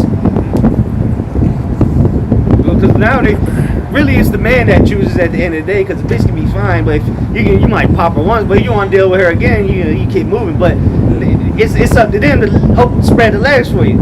And that day it ain't gonna be up to them. It's gonna be taken. But the main thing is the man of the Lord gonna be all right. Well, come with me. You come with me. You kick rocks. You come with me. Like Chris Tucker in Rush Hour 2. Yeah, I like that one. Hey, we gonna be choosing out here, man. Go ahead. It says, "Mine eyes shall behold her. Now shall she be trodden down as the mire of the streets." Right, so she gonna be trodden down like the mire in the street. Mud in the street just gets stomped on. Ain't nobody. Let me not make sure I don't hurt the mud there. Nah, man, they're gonna just walk through it, man. These women gonna be walked over like a floor mat, all right? A welcome mat. You clean your shoes on the floor mat. That's how these women are gonna be. That's how they do us. Exactly. Yeah. So these women are in dire. They're gonna be in dire straits soon. All right, ain't gonna be no Captain Save a Hose. All right, ain't nobody gonna be 911 ain't gonna be working. All right. So many years shall you be trouble, man. And then shit, you might get tossed into a concentration camp. They're gonna have their way in there with you. Where you gonna go? Ain't nobody gonna get this shit. You call the guard over, he might take part in there. Shit. You got something else? Oh, no, I got mine. You was talking about the men as well too. This is going into because it's about like a all-out Royal Rumble. 2nd Ezra 15 and going to verse 18. It says, "For because of their pride, the city shall be troubled, Right. the houses shall be destroyed, and men shall be afraid. A man shall have no pity upon his neighbor, and shall destroy their houses with the sword, and spoil their goods because of the lack of bread and for great tribulation." Right, so if you have women in your house, they gonna be part of the spoils. They gonna be part of the goods that get taken. All right. If a nigga come in your house and looking for food, and he see your 3 beautiful daughters just hiding in the corner, and you ain't there, the dad went out to look for some water or something. They ain't gonna be there when he get back. Hey, when they got that steak and shake, got the food, and got homegirl, you know what I'm saying? Steak and shake. Yeah, Let me see if I can find this one. Where it says that women shall be ravished. I got it. God, go ahead, brother. This is Amos 3 verse 6. Amos 3 verse 6. It says, "Shall a trumpet be blown in the city, and the people not be afraid?" And that trumpet is the brothers, man. As it said in Ezekiel, book of Ezekiel, "Thou art like unto them as a man that plays an instrument." Comely song. Comely song. They hear your words, but do them not, man. Leave me speaking and just going in, man, playing that instrument well. And people come by there listening. Yeah, man, that's the truth. But they don't do shit about it, man. Shall the trumpet be blown in the city, and the people not be afraid? Shall there be evil in a city, and the Lord have not done it? Right? And that evil, that's the women going through that evil. That's the Lord doing that. But hey, we out here to warn our people. Women included. We telling them to get right too. We get on the women. We ain't got on them in a while, but yeah, we get on women because they need to get right too. If you ain't look, you're not just finna walk up to a man of the Lord and just because you pretty, you think you gonna ride with us. Shit. We might just use you to trade you off later if you do. But hey, these women, not just these women, but everybody. But again, the women are the most successful ones, accessible, they can easily be taken. just like remember the Lord considered us like a woman. Look how the nations took us and raped us. Our nation, as a nation, we got ravished. So now it's time for the women, because our women were part of the problem. You know, because what they want to be co-sign with Esau, man, the serpent. So now it's time for them to get their judgment for it, because they've been living good. Our women been living good. They get benefits over us. They get more. They talking about they want to be equal. Well, how are y'all not equal? Y'all get more rights than us. Shit. So now the Lord's taking all that, and that's why they gonna be trouble, man. It ain't looking too good. They just gonna have to deal with it. You know, and then, again, like brother just read, that's the Lord that's doing it. You know, the Lord's gonna put a cruel spirit out here, man. And these men that you know they've been playing games with, they fed up. You got 3 different guys on child support.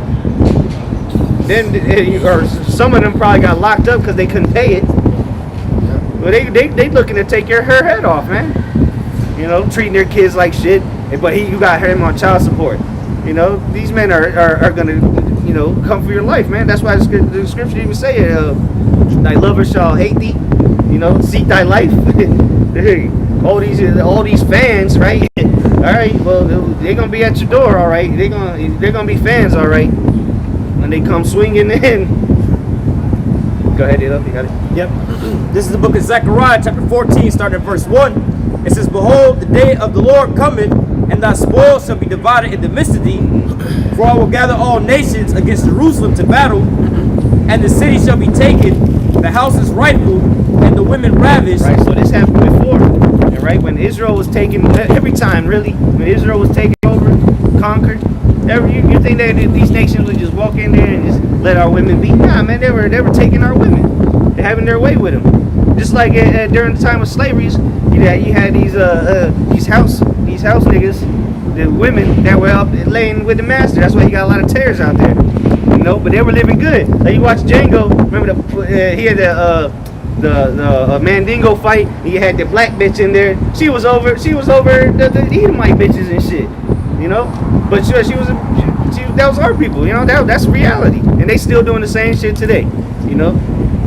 Getting all the benefits from Esau, or they'll look for an Edomite to take care of them. You'll see Esau with fat black bitches. they always with the best ones, you know. They not looking for no fat, haughty ass, loud mouth black bitch. You know, they looking for the ones we want and shit. You know? But so they gonna die with Esau though, you know, unless they repent, you know. Man, they come across the man of the Lord. But go ahead. Going back to Zechariah, Salakia. Zechariah 14 and 2, it says, I will gather all nations against Jerusalem to battle, and the city shall be taken, the houses rifled, the women ravished, and half the city shall go forth into captivity, and the residue of the people shall not be cut off from the city. Right, so again, the house is spoiled, women ravished. All right, and then when they ravish these women, when they come into these houses, these troops, they're gonna be throwing people into concentration camps, checking to see if you got the chip, checking to see if you got the vaccine. All right, if the women are gonna submit quick in that time, they go, well, give me the chip. You know, they're gonna be the first ones in line, because they used to having everything given unto them. So when it's taken from them, they're gonna fall. You know, unless they believe, you know, they're believers, or you know, come across the man of the Lord. But there's way more women than there are men. Majority of them gonna die. You know, the majority of the 1/3 is gonna be a lot of women, but the majority of the 2/3 is gonna be a lot of women. You know, and they gotta get it, man. And they come back in their right mind, like they supposed to be. You know, submissive, humble. Now you can't find that in most women. That's very, very rare. You find a woman that's willing to submit to you. You know, we're not talking about because I'm a millionaire. No, we're talking about just as a woman submit to her man. You know, yeah, because if you got money, a bitch will do what you tell her to do. But I guarantee you go broke the next day, she won't be there. You know, so that's what the Lord is making us the valuable men. You got these guys on YouTube talking about high class men or high value men, but the true high value men are the men of the Lord. Get that get Isaiah 4:1 and the other one that says a hiding place from the wind. Yeah, Because this is where we're getting at, man. We're getting to the point where, look, all these MMA fighters and these niggas with a two-piece suit, they think he the shit. Man, that dude's gonna be crying like a woman. He's gonna be crying. Mighty Man gonna be crying bitter like a woman in travail, man. All right, the only ones that are gonna be level-headed are the ones that know what's going on, the ones with the knowledge, wisdom, and understanding, man. The stability of our times is gonna be through the Lord. All right, what we've been learning, what we've been applying all this time.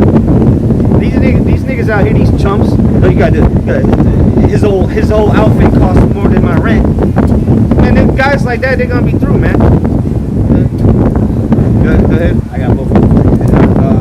This is Isaiah 13 and verse 12. It says, "I will make a man more precious than fine gold." Right, a man of the Lord, a man that been after the heart of Yahweh Shemel Shai. They're gonna be more precious than fine gold. Right now, well, keep going. You say to go over, right? Yep. It says, "I will make a." Going back to Isaiah 13 and 12, it says, "I will make a man more precious than fine gold, even a man than the golden wedge of Ophir." That's right, and that's gold from here in America. And King Solomon would send Hamites over here to get that gold. That's how precious it was. So a man of the Lord is going to be even more precious than that. You know, because what you gonna do with a piece of gold when people are running around with guns? You gonna hit them with it? You know, what you gonna do with it when the chip is fully implemented? You ain't gonna be able to use the gold for nothing.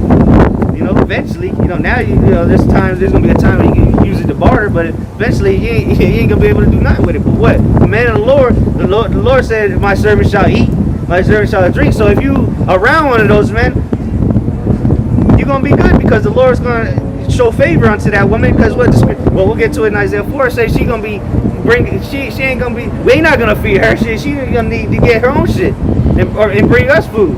So the Lord's gonna have favor on her to feed us. That shit, you might have a woman that got the chip. She's just following you around and going to the store and getting you food. She gonna die, but hey, the scriptures say use the world, not abuse it. So hey, if she got the chip, that's on her. But hey, all right, go get me some food, and then I'll think about it. Keep you around. Go ahead. This is Isaiah chapter 32 and verse 2. "And a man shall be a hiding place from the wind, a covert from the tempest, as rivers of water in the dry place." Right, so covering from the rivers in a dry place. You in the desert, and you see a river in the distance, you saved, because you was about to be out there to die, heat exhaustion, have a heat stroke or whatever, dehydrate. Well, now that man is going to be that protection, and by that time, brothers will have spiritual powers, So what is a troop just gonna roll up on us and kill us all? Nah, man. That one man be able to run through a troop, man. And protect his women. Because that's why that's why they're gonna come to us, because for the protection. Which we have the hedge of protection, the ultimate hedge. The ultimate protection. Go ahead. It says, "As a river in a dry places, in a dry place, as the shadow of a great rock in a weary land." Right. You ain't got no trees around, but this big old rock give you some shade so you can rest. You get to recuperate. Well, that's how a true man of the Lord is gonna be, man. He gonna and anywhere you go, without a man of the Lord, you're gonna be liable to get killed. But what? That man of the Lord has angels around him. All right, he has favor in the sight of the Lord. So if he takes you on, and be like, all right, I'll deal with you. Then that's gonna be extended to you. Not like it's gonna be on that man, but you'll be around that hedge, so to say. You'll be in the circle, so to say. Because like the brother was saying, that woman's gonna be pretty much like the scripture say, the woman's gonna be covered by that man. These men are what? The men of the Lord. And then who's gonna take care of the men of the Lord? The Lord. This is Isaiah chapter 65, starting at verse 13. Isaiah 65 and 13. "Therefore, thus saith Yahweh power, behold, my servants shall eat." And who's serving the Lord out here right now, man? All right. It says, "Behold, my servant shall eat, but you shall be hungry. Behold, my servant shall drink, but you shall be thirsty. Behold, my servant shall rejoice, but you shall be ashamed. Behold, my servant shall sing for joy of heart, but you shall cry for sorrow of heart, and shall howl for vexation of spirit." Yep. And then his servants, they're gonna have women following them, the servants of the Lord. Just like watch the movie Book of Eli. Why was she following him? She saw that. All right, this is the man that I know he can protect me. You know. And even the mom in that movie wanted her to Go with. Yeah. She's like, you need to go with this man. Exactly. And she couldn't see. Yep. Yeah, exactly. She was blind. That's But the she truth. knew that she felt that she knew like, yo, you need to go with him pretty much, you know? Get that Isaiah 4. Got it. All right. It's the book of Isaiah 4, verse 1.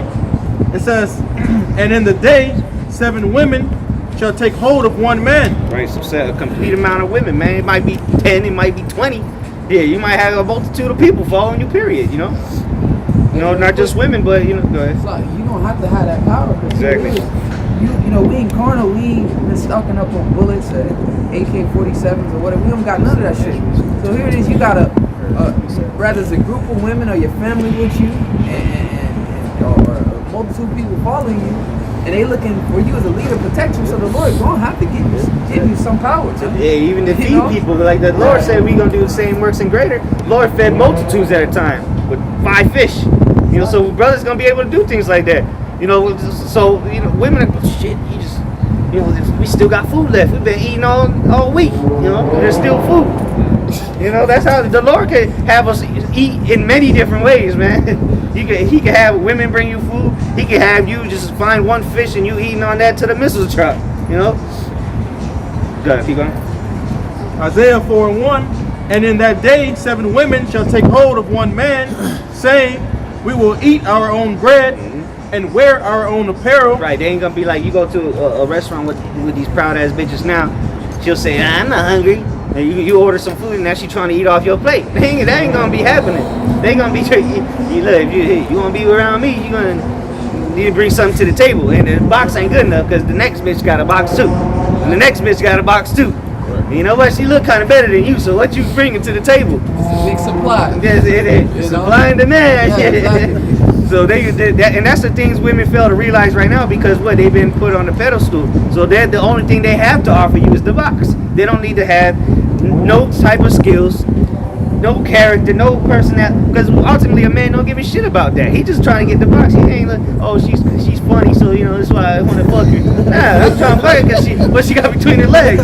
You know, so women right now they don't have to work for nothing. It's just given it to them. They don't have to. Man, when's the last time you saw a woman spit game or work to get dick? She could just stand there looking stupid, and then some nigga gonna come and buy her a drink, and you know he got to spit game to her. It's gonna be the opposite. They gonna have to spit game to us. What you got to show me? Because right now you got to show them what you bring to the table, and then they'll decide if they want to open their legs or not. But in that day, that's how it's gonna be. What you bringing to the table, and shit, you right. Women that are gonna be following us, you don't necessarily need to deal with. You know, they could just be following you. You don't, and that we're not gonna be in that kind of mind. Oh, I'm trying to fuck these bitches. You know, hey, if it happens, it happens. But hey, you know, there's gonna be so many women around, you know, following, and shit's gonna be going down. So, you know, that's not gonna really be a priority. So that's why the box ain't gonna be cut it. Like, you got a box, that shit's stinky probably because you ain't showered in about 2 weeks now. So that ain't gonna cut it. You know, so you gonna have to bring something. You know how to sew, bitch? No. I don't know what to tell you. Can you cook? No. What do I need you for then? Yeah, shit. I got you see 18 bitches behind me. Shit. What the hell I need you for? Shit. Well, go ahead. Isaiah 4 and 1. We will eat our own bread and wear our own apparel. Only let us be called by thy name. Right. So yeah, if you want to pop them, you can. But you know that in another sense, they just wanted to be protected. Because if you when was it Lot, when he brought in those 2 angels into his house, they were under his name, they were under his protection, so he was responsible for them. That's what the women are gonna want. They're gonna want you to, you know, to be over them pretty much. Then that's when they're gonna submit. You know, just let us just please let us be called by the name. Like, so you know, oh yeah, that's Asha's bitch right there. Yeah, you know what I'm saying? You don't want to mess with her. You know, you might come and burn this whole town down. So you know that's what they're gonna want. And when you marry a woman, don't she take your last name? Exactly. Yep. You join onto it. You know, she got your last name now because hey, let us be joined onto you. Called by their name. And we will eat our own bread and wear our own apparel. only let us be called by thy name to take away our reproach. Right, take away the reproach, because what? Rise up, you women at ease. They're going to be reproached. They're going to be in dire straits, man. They're going to be in the worst case scenario. The worst position you can be on the planet is going to be for women. They're going to be women are going to be drafted too. But what? They can't defend themselves, so they're going to need a man of the Lord to take that reproach away from them, man. They're going to need that protection, you know? Go ahead. That's it. That was it. All right, go ahead. Read that, and then another brother can come up. This 2nd Ezra chapter 2, start at verse 26. It says, "As for the servants whom I have given thee, there shall not one of them perish, for I require them from among thy number." Right, that's those men we're reading about, the ones that are a protection from the sun, you know, a river in the desert. The men that are the 7 women that take hold of one man. This is the man I'm talking about, the servants of the Lord, right? Verse 27, 2nd Ezra 2 and 27.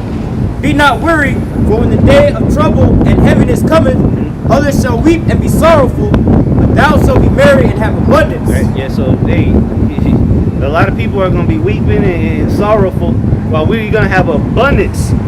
The Lord said we're going to have abundance, so we're going to be good, you know. I mean, some brothers might be caught up in different situations, you know, or become martyrs, but for the most part, the servants of the Lord are going to be good. Go ahead. 2nd Ezra 2 and 28. Okay, yeah, go ahead. It says, "The heathen shall envy thee, but shall be able to do nothing against thee, saith Yahweh." There you go, man. So they're gonna envy us. They're gonna spend, man. He got fucking 25 women over there. They looking good. They look like they just ate a good meal. They ain't gonna be able to do nothing. What you gonna do to somebody that could call fire down from the heavens, or somebody that could run across the lake, somebody that could feed 5,000 people at one time? You can't do nothing against that. You're gonna be scared to do something against it, but you're gonna hate. You're gonna envy, but you can't do nothing against it. That's what the Lord said. Not what we said. The Lord said that. But you gotta believe it. If you want to be one of those men, you gotta believe it.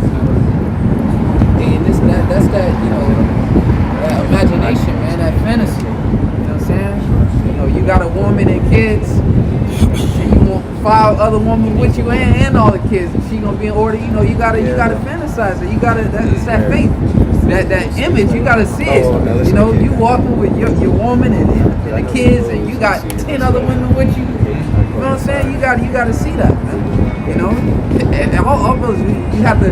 The scripture's saying it. You have to see it, man. You have to imagine that, and that's faith. Us, because right now we fantasize it. You know what I'm saying? We like, man, yeah, that sounds good. You know, 7 women taking hold of one man. We gonna have a growing amount of food. That you gotta want that too, man. You gotta see that, fantasize. You gotta want that. You know, not now in the concentration camp. I mean, if it happened, it happened. Cross that bridge when you get there, but hoping for the best, man. That's really what it's all about. Hoping for the best, man. For salvation, for mercy. That's what we should be hoping for, man. You know, some of us may get caught up in that, but just cross that bridge when you get there. Just be in that mindset of hoping for the best, man. The salvation. That's the time period we're living in, man. No doubt. The destruction is coming for these people, bro. You know, you think you out here in the cold right now?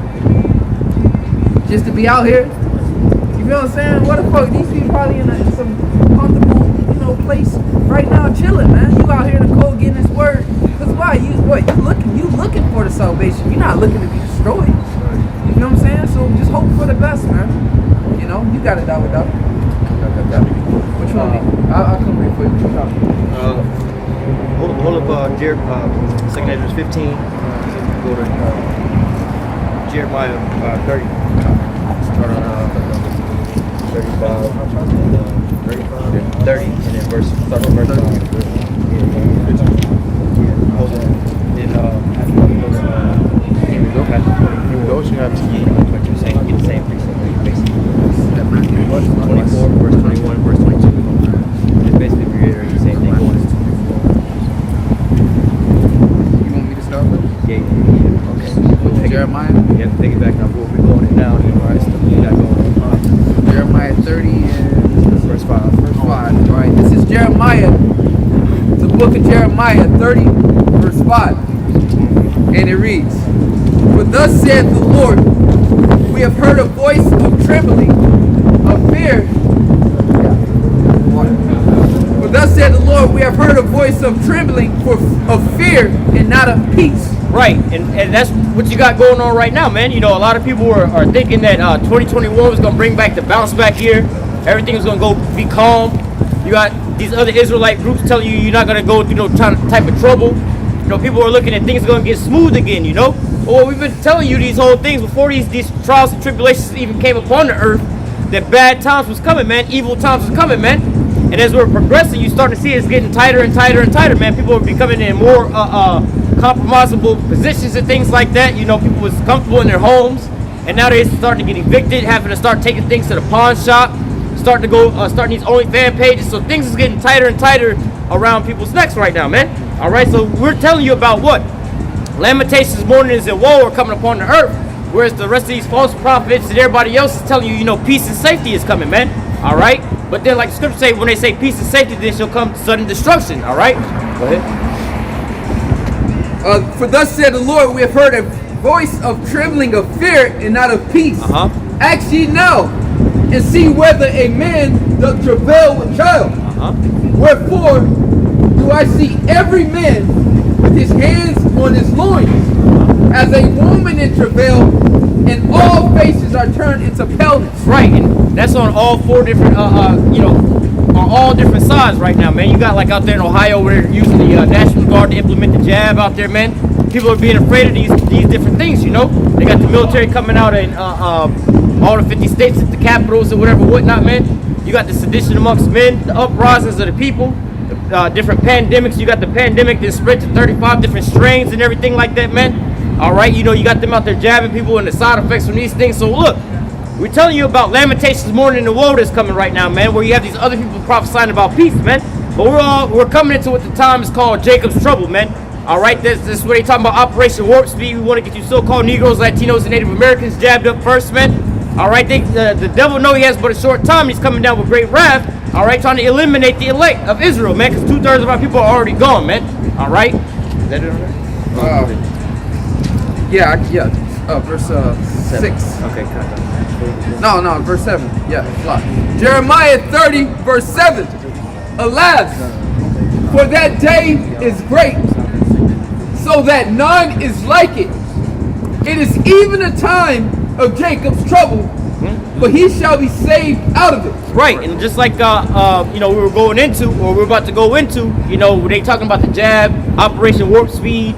All right, the first 100 days. All right, they trying to come to the so-called underserved communities first. You so-called Negroes, Latinos, and Native Americans. This is greatly the time of your troubles right now, man. All these things will be a position to basically bring you down right now, man. To go through and sift the house of Israel. All right, this is going to be the worst time ever since there was a nation, even to the same time, man. All right, go ahead with that Matthew 24. It's St. Matthew's 24, verse 20. All right, going back to the exact same thing we just read about Jacob's trouble, right? But it said he shall be saved out of it, which is going into the elect. All right, go ahead. But pray that your flight be not in the winter, neither on the Sabbath day. For then shall there be great tribulation, such as was not since the beginning of the world to this time, no, nor ever shall be. God, so there's about to be this great tribulation like there's never been since the very beginning of time, all the way up to the same very time, man. All right, so you have you can think about the transatlantic slave trade, World War I, World War II. All right, Hiroshima, Nagasaki. All right, people out here starving, the Great Depressions, and all these different things that's coming upon the earth, man. All right, you can imagine all those things all happening all at one time, man. All right, not only are you gonna have famine, pestilence, the pandemic, people starving, people getting evicted, the troops coming in like a madman sparing none. All right, you're gonna have what? You got these other nations trying to wage war on America. All right, you got also the apparitions and the things that's about to start happening, Leviathan and everything like that start to happen, and everything like that. You know, you got the chariots coming, man. The Most High is about to start putting in work on all different levels and all different angles on these people, man. All right, go ahead. Verse 22. And except those days should be shortened, there shall no flesh be saved, but for the elect's sake, those days shall be shortened.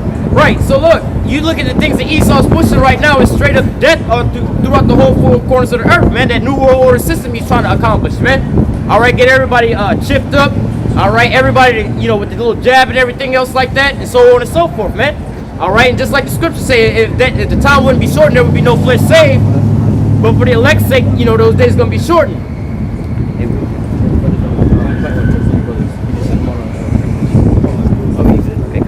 You know, but like the scriptures say, if those days wouldn't be shortened, there would be no flesh saved, man. How much more can we live like this when they talking about Operation Warp Speed? They want to jab up the first 100 million people in the first 100 days, man. All right, you ain't gonna be able to work, not gonna be able to get housing. You ain't gonna be able to go anywhere. You know, they talking about you can't travel and so on and so forth if you don't have these things and so on and so forth. All right, but nevertheless, how long do you think this is gonna be able to progress, man? How long do you think that Babylon the Great can sit here and keep oppressing these other nations while these other nations are building their militaries and getting ready to wage war on America, man? These days aren't gonna be prolonged too much more longer, man. You can see it, man. Like the scriptures say. You was done with that? Finish that off real quick. And then come There's more on it. It says, well, verse 23. I don't know if you. That was it.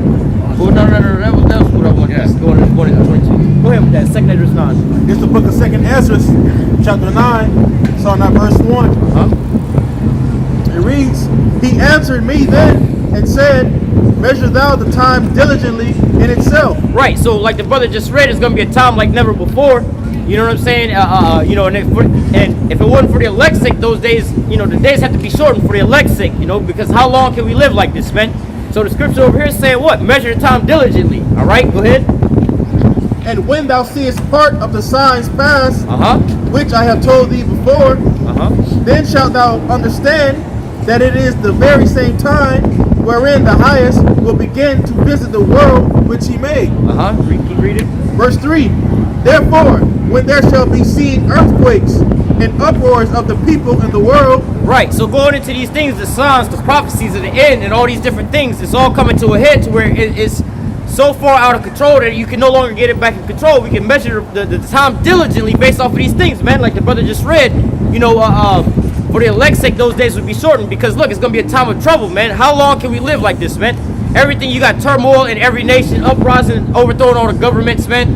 Food shortages, man. They got the pandemic going around the whole earth, depleting the food supplies and everything like that, man. They trying to jab up everybody. How long can a planet go on like this when they're trying to poison and kill off everybody, man? How long can we go with these things, man? All right, the prophecies are speaking loud and clear as we speak right now, man. All right, throughout the whole earth, man. All right, go ahead. Verse 4, All right, hold that. Go ahead. Yeah. All right, this is St. Luke 21. St. Luke 21, verse 25. It says, "And there shall be signs in the sun, and in the moon, and in the stars, and upon the earth, distress of nations." Going into the distress of nations, like the brother was just reading over here, the uproars of the people, right? We'll finish that off real quick, because distress of nations with perplexity. Right. So going into distress of nations with perplexity, man, when you understand about being perplexed about something, it's like, all right, how do I, you know, just imagine if you about to go to the Home Depot or the Lowe's to go get you enough wood, you know what I'm saying, to put a roof on your house, right? You got the whole roofing kit with the frames and everything like that. You're going to go to Home Depot to pick that up, but you didn't roll your damn Kawasaki, whatever, whatnot out there, you know, your Kawasaki Ninja to go get it. How the hell are you going to get a roof, the whole roof kit, fit it on the back of your motorcycle and bring it back? You know, you sitting out there scratching your head perplexed. How do we fix this problem, man? All right, and this is what we got going on right now, distress upon nations, all right, with the pandemic and everybody. All right, how do we, you know, how do we stop the spread of the pandemic? Let's shut down these businesses and everything else like that. Well, if we shut down the businesses owners are going to start going out of business. They can't afford anything no more, right? Well, if you can't afford anything, the business shut down. The people can't get paid, can't pay their rent. So, you know how they say this person is feeding that person and that person is feeding that person. Now everybody getting evicted. The economy is coming to a halt. Now what do we do, man? All right, go ahead. The stress of nations with perplexity. The sea and the waves roaring. Men's hearts failing them for fear. And for looking after those things which are coming on the earth. Right, so how are they going to continue with these different things, man? They're like, oh shit, how are we going to be able to work if we don't get jabbed up? How are we going to be able to travel and fly if we don't get jabbed up? Oh damn, they might take my kids if we don't get jabbed up, man. Now we got to take, you know, matter of fact, if you want to go ahead and grab Revelation 2, is that 2 and 9? 2 and 10? No. 3 and 10. 3 and 10. Okay. 3 and 10. Keep the from the hour. Con. This is pretty much the situation that we're coming into right now, man. Everybody's having to make these decisions, man. The great perplexity, men's hearts failing them for the things that's coming on upon the earth. You know, you got your job right now, but then you already know that they're about to start. Hey, man, we got to get jabbed up if I want to keep my job, man. You know, you got these airlines saying, hey, if you want to travel and fly, you got to get jabbed up, man. All right, a lot of different states saying if you want to come inside this here state or whatever, whatnot, you got to be jabbed up. You got to go into these quarantine or these quarantine camps or whatever, whatnot, man. All right, so these things are starting problems and things that people are starting to have to go through right now, where they have to make these great decisions and things like that, man. All right, go ahead. Revelation 3 and 10. Revelation 3 verse 10. Because thou hast kept the word of my patience, I also will keep thee from the hour of temptation. Right, that's going into the men of the Lord, you know, that was out on the highways and the byways. You know, they heard this here word, they believed, and they was moved to, by their faith to go out there and do some works, man. But you have a lot of our people that's out there, oh, no, they just forgetting about it, oh, they doing whatever, whatnot, man. Oh, that ain't coming. Or y'all just some conspiracy theorists, y'all bugged out or whatever, whatnot, man. But no matter how they believe or whatever, whatnot, they physically right now, whether or not they coming across us on the highways and the byways or not, at their job, they're being made to have to face this here situation, man. I got a quick term for you real quick. Go ahead. There's a term the brother is describing, which we all familiar with. It's called the elephant in the room. And the prophecy, that's the elephant in the room. You see this COVID shit ain't going nowhere. Here it is, we over a year now, it's still here, it ain't going nowhere. So that's the elephant in the room. You see the National Guard in DC, that's the elephant in the room. You know, you see the uproar, that's the elephant in the room, man. And people say it, but they don't want to talk about it. Like, you don't see this big ass elephant right here, everybody see it, but nobody don't want to speak on it. So this is an elephant in the room. It says, like that. It says the expression, the elephant in the room, all right, it says is a metaphorical idiom in English or an important or enormous topic, question, or controversial issue that is obvious or that everyone knows about but no one mentions or wants to discuss because it makes at least some of them uncomfortable or is personally, socially, or politically embarrassing, controversial, or inflammatory or dangerous. So nobody wants to talk about it. Hey, Go ahead, real quick, that word is also down in there, or look it up, it's called cognitive dissonance. And it's basically the same thing, you know? Alright, look it up. You got a put something over there, brother? I got you. Oh, you got it real quick? Go ahead and read Yeah, I got real quick. Dissonance. Yeah, cognitive dissonance. Yeah. Cognitive dissonance. Like Dissonance. Yeah, dissonance. Dissonance. Yeah, it's no T in it. Yeah. It says the state of having inconsistent thoughts, beliefs, or attitudes, especially as relating to behavioral decisions and attitude change. Right. So read that one more time. It says the state of having inconsistent thoughts. Right. So this they see what's going on, but then they don't. Now they ignore those things. Like the brother brought out the elephant in the room. They see that the pandemic ain't going nowhere. It's not gonna get no better for them. It's getting way worse. But they don't want to have to come and address these things. Oh no, they ain't gonna jab me up. I'ma still have my job and everything. This ain't gonna happen to me or whatever, whatnot. But hey, look at the proud do side. You know, all these things are coming upon the proud. In fact, give me Isaiah 24. Hold that up. Yeah, just gonna going into what the brother's saying. Just a quick precept. This is Romans chapter 8 and verse 22. Romans chapter 8 and verse 22. It says, "For we know that the whole creation groaneth and travaileth in pain together until now." So we know that everybody knows these people are suffering, man. I was just talking to a lady today, this little Benjamite chick, and she's over here telling me her story and shit. And she's like, yeah, I don't like how our people, they're just pushed into a corner, and I'm just sitting there, I'm like, people are fed up, man. Jake is fed up. Jake is fed up of being in squalor. And then you look at these Edomites. These Edomites are tired of losing, because that's what's happening now, man. These Edomites are starting to lose now, and they see it. But see now, what the Lord has done, man. Well, let me finish this. Verse 23. And not only they, but ourselves also, which have the first fruits of the Spirit, even we ourselves groan within ourselves, waiting for the adoption, to wit the redemption of our body. So even us here, you know, that are following the Lord, we ourselves are groaning, man. But we're groaning for different reasons. We're groaning because of the abominations that are done in the midst thereof, the filthy conversation of the wicked, that the wicked is still reigning. You know, these people are groaning because this place is falling apart.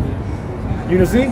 But we're groaning because we desire the day of the Lord. We're desiring that redemption, okay, the adoption. That's when we're gonna be taken up in the air, and we gonna meet the Lord in the air, man.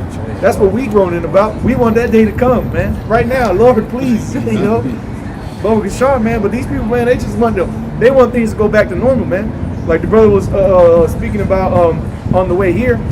I was watching the brothers live, and the brother was mentioning about when they shall say peace and safety, man. And that's what Trump is saying right now. Oh, I'm gonna concede. I want nothing but peace. You know, we need to, bro. There ain't gonna be no peace. There ain't gonna be no normalcy anymore, man. That got thrown out the window with 2020. All right. Go ahead with that. It's the book of Isaiah 24, starting at verse 4. The earth mourneth and fadeth away. The world languisheth and fadeth away. The haughty people of the earth do languish. Right. So like the brother was just going into, because we was going into is the whole creation. 2/3 and the 1/3. And they complaining because they catching hell. We complaining as well too, man. How long are we gonna be in this bad boy, man? All right. But then and going into this, the haughty people of the earth, man. And it's bad, because it's one thing for Jake to be complaining. We're in our captivity, man. Surely oppression maketh the wise man mad. It's just one thing for us to be complaining, but when you got Esau complaining about Esau and his damn heaven, it's something wrong, man. Christmas and everything just passed. All right, read that again. Isaiah 24, verse 4. The earth mourneth and fadeth away. The world languisheth and fadeth away. The haughty people of the earth do languish. Yeah, so it says that the haughty people of the earth do languish, right? Going into that. These are the proud people, man. All right, they was all living all nice and everything like that, and everything was all good for them. But now it's all coming to an end for them, man. They used to go out and go club, party, and just go do all these different things or whatever, whatnot. Spending time with their family over these holidays and things like that. But now they're stuck at home, man. And again, they're coming to the time that's going to be the great temptation is going to try them that dwell on the earth, man. People are going to have to make decisions whether I lose the lifestyle that I once had. You know what I'm saying? By standing on, I don't want to be jabbed up, or do I take that and then go back to living in this here society, man? All right, now they're all having to make this here choice, man. All right, now the haughty people of the earth do side. Real quick, and also what that chip is going to offer the people is going to be a way of making you feel like things are going to be okay. Things are going to, oh man, look, they're setting up this thing.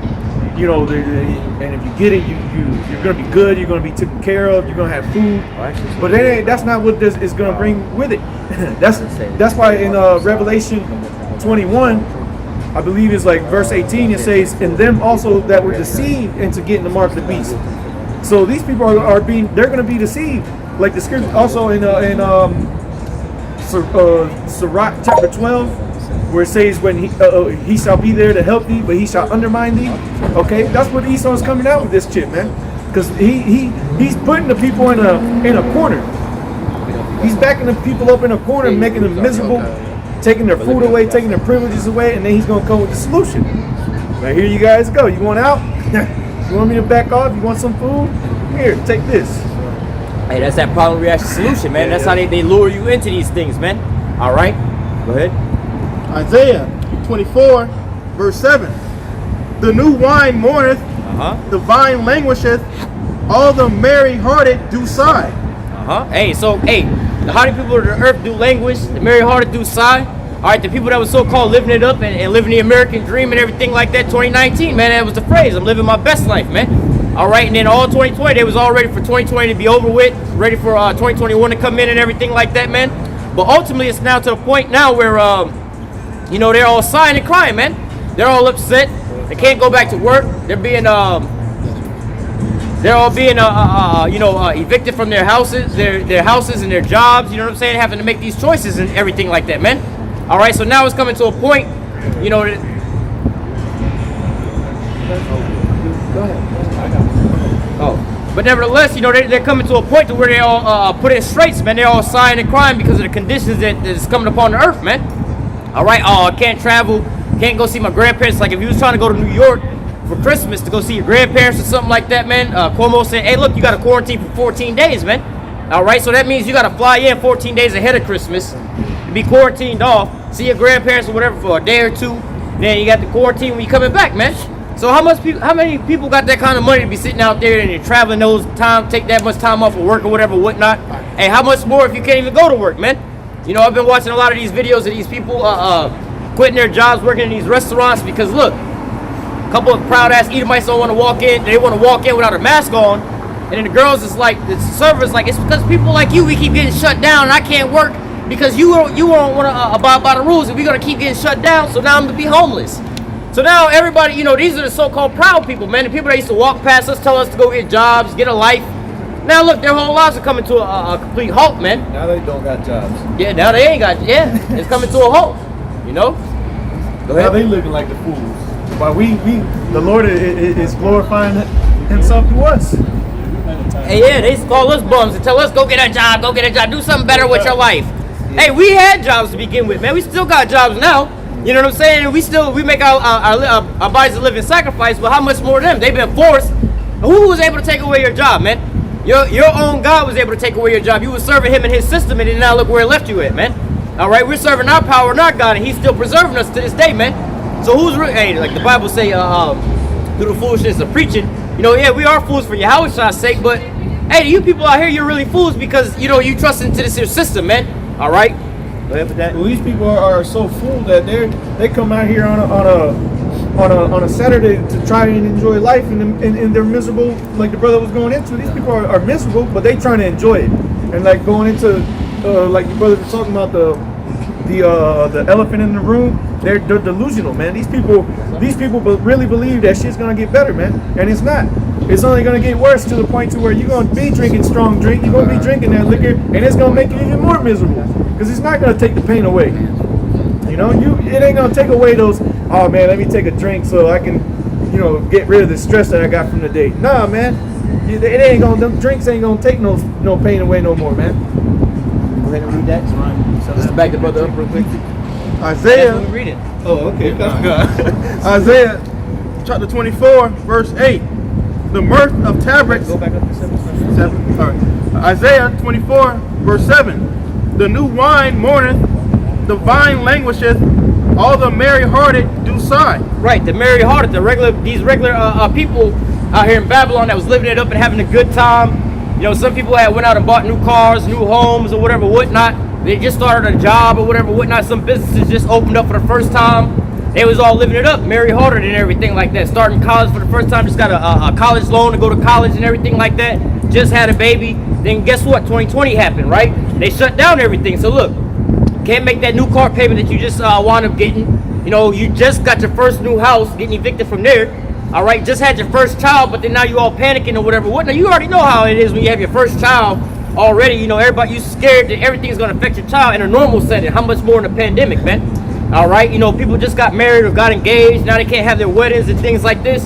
The merry-hearted is starting to sigh, man. You might have just opened up your own business or one of these bars or whatever, whatnot. Hey, you got buildings that's over here getting erected up in the middle of all these things, and businesses they just having grand openings. Now it's grand closing already, man. All right, go ahead. Isaiah 24, verse 8. The mirth of tabrets ceaseth. The noise of them that rejoiceth endeth. The joy of the harp ceaseth. Right, so look, you had the Thanksgiving Day parade that was like a block. You can't really go out on Christmas with your Christmas carols. You know, the Super Bowl coming around, can't really have that many people in the stadium and everything like that, man. All right, so all the real mirth of this here place is gone, man. Your regular excitement and everything like that is gone, man. Can't go to the clubs like you want to, or the bars or whatever, whatnot, and the mall and everything like that. Everything is all pretty much shut down, man. All right, you can't do the normal things that people were normally doing in their mirth because it's now, you know, it's a reminder of that stench in the room, man. You know, yeah, you can go to these bars and these restaurants or whatever, whatnot, but it's limited capacity, right? When you walk in, you gotta have your mask on just to remind you, yeah, you still in hell, bro. You still up under these conditions or whatever, whatnot, man. There's no place anywhere in the world that you can go and not be affected by these scenarios that's coming upon the earth, man. You are constantly reminded about these things. Yeah, you can travel, But then they're gonna start asking you, oh, you gotta have this jab. Yeah, you're gonna be able to work, but you gotta have this here jab, man, to remind you about these things, man. All right. Isaiah 24, verse 9. They shall not drink wine with a strong drink. They shall not drink wine with a song. Strong drink shall be bitter to them that drink it. Right, like the brother was speaking on earlier, man. And you know, there's a bar, I don't know if it's a bar or club, some type of shit that's right there in the corner. He's got another one that just opened up over here. But you can tell the sentiment of these people, man. You know, some of them down there might be smiling or whatever, whatnot, but this is their escapism, man. They gotta go and escape. I've been locked in my house all week. I got this fresh ass outfit I ain't been able to wear and go nowhere with. So I'm about to go down there in the freezing cold out there showing my body off just because I can wear this outfit to make me feel normal again, man. Sitting at the bar talking about, damn, man, I did have that nice paying job. I don't know what I'm gonna do. I'm going through my savings account right now, man. Hopefully we can bounce back, or else I'm gonna have to drain out my 401k account. My kids ain't been able to go to school, man. I don't know where they gonna send their ass back. I just can't. I gotta get out the house, man. I'm tired of doing these damn Zoom meetings and parent-teacher meetings and teaching my kids off the internet, man. I can't do this shit no more, man. Hey, I was listening to NPR this morning, and they talking about that foot injuries have risen this year because people have been working at home, stubbing their toes. I'm like, man, I'm thinking to myself, these people ain't got nothing else to report on. Like, they talking about this bullshit, but the fact that that's happening is, it goes to show you that these people are bro, these people's lives are just straight miserable right now, man. Stubbing their toes at home and shit because you ain't got nothing else to do, so you just walking around the damn house like a crazy person, you know? Hey, there's a lot of different videos and memes like that just going out on YouTube and stuff like that with the damn animals and shit. The animals, like I see one where the lady had put a bunch of balloons on her dog and shit, and the balloons, you know, lifted the dog up, but then they was like, yo, the animals is even tired of the lockdowns and the pandemic. Like, when you niggas is going back to work? You know, we just sitting around the house, y'all getting bored, y'all doing all kind of crazy shit like this. Hey, man, this is it, man. All right, the mirth of this place is gone, man. These people are trying to get creative to do something like that. I heard they talking about Zoom. Damn, they have like all kind of different Zoom situations, Zoom dates, Zoom weddings and shit like that. How the hell you go on a Zoom date with somebody, man? You know what I'm saying? Like, yeah, we're gonna go out to eat. I'm gonna sit in my house and with my meal. You gonna sit in your house with your meal. We got the little Zoom meeting and shit going on. Like, y'all through, bro. This is what y'all resulted to. Y'all, this is through, man. I got you. This is a quick one. This is Luke chapter 6, and I'll read the point 25. Luke 6 and 25. What you brother get it? So Luke 6 and 25, it says, "Woe unto you that are full, for ye shall hunger. Woe unto you that laugh now, for ye shall weep and mourn." Yep. So it said, "Woe to you that are full," meaning you're satisfied. You know, you had a way you was living, you was comfortable. You had a way of life you was accustomed to. You know, brothers going out to the weekends, you know, first Fridays and things like that. Now what are you gonna do? Because that's where you put all your value at. You know, so you were full, you were satisfied, but now you're hungry. You're hungry because you're not satisfied no more. You know, ultimately, again, the only thing that's gonna satisfy is the word. That's why Isaiah 33:6 always quoted, because that's our stability. When people put their lives on the line to save their lives, that's why they're gonna lose it. But it said, "Woe to you that laugh now, for you shall weep and mourn," because now the energy's changing. Okay, because ultimately, again, it's all about privacy. They go into the new wine language, but I know Brother Dr. said, but that's what's happening. You know, and it's been a gradual thing. You know, but ultimately, it's gonna escalate when the Lord starts speeding things up, and that's what He's gonna do. Those will in this year 2021. Just to back the brother up real quick. This is the book of Ecclesiastes, chapter 7 and verse 2. Ecclesiastes chapter 7 and verse 2. "It is better to go to the house of mourning than to go to the house of feasting, for that is the end of all men, and the living will lay it to his heart. Sorrow is better than laughter, for by the sadness of the countenance the heart is made better." So while you were supposed to be in the house of mourning, these people were in the house of well, as I said, the house of feasting, man. Okay, but that's the end of all men. And see, now these people wondering why life is like it is right now. Well, you was enjoying your life when everything was, when the Lord was building everything up, when He sent His prophets beat times, okay, warning you beat times, and y'all were fooling around, man. But now the roles are gonna get reversed. We're gonna come out of the house of mourning and go into the house of feasting, man. We're gonna be eating your shit. All right, we're gonna be drinking your waters. Rejoicing. Yeah, we're gonna be rejoicing, man. But just wanted to tie that in with the brother. Hey, well, I'll quote it real quick. Go ahead and grab it real quick. Micah? Yeah. This is Micah chapter 2, verse 10. Micah 2, verse 10.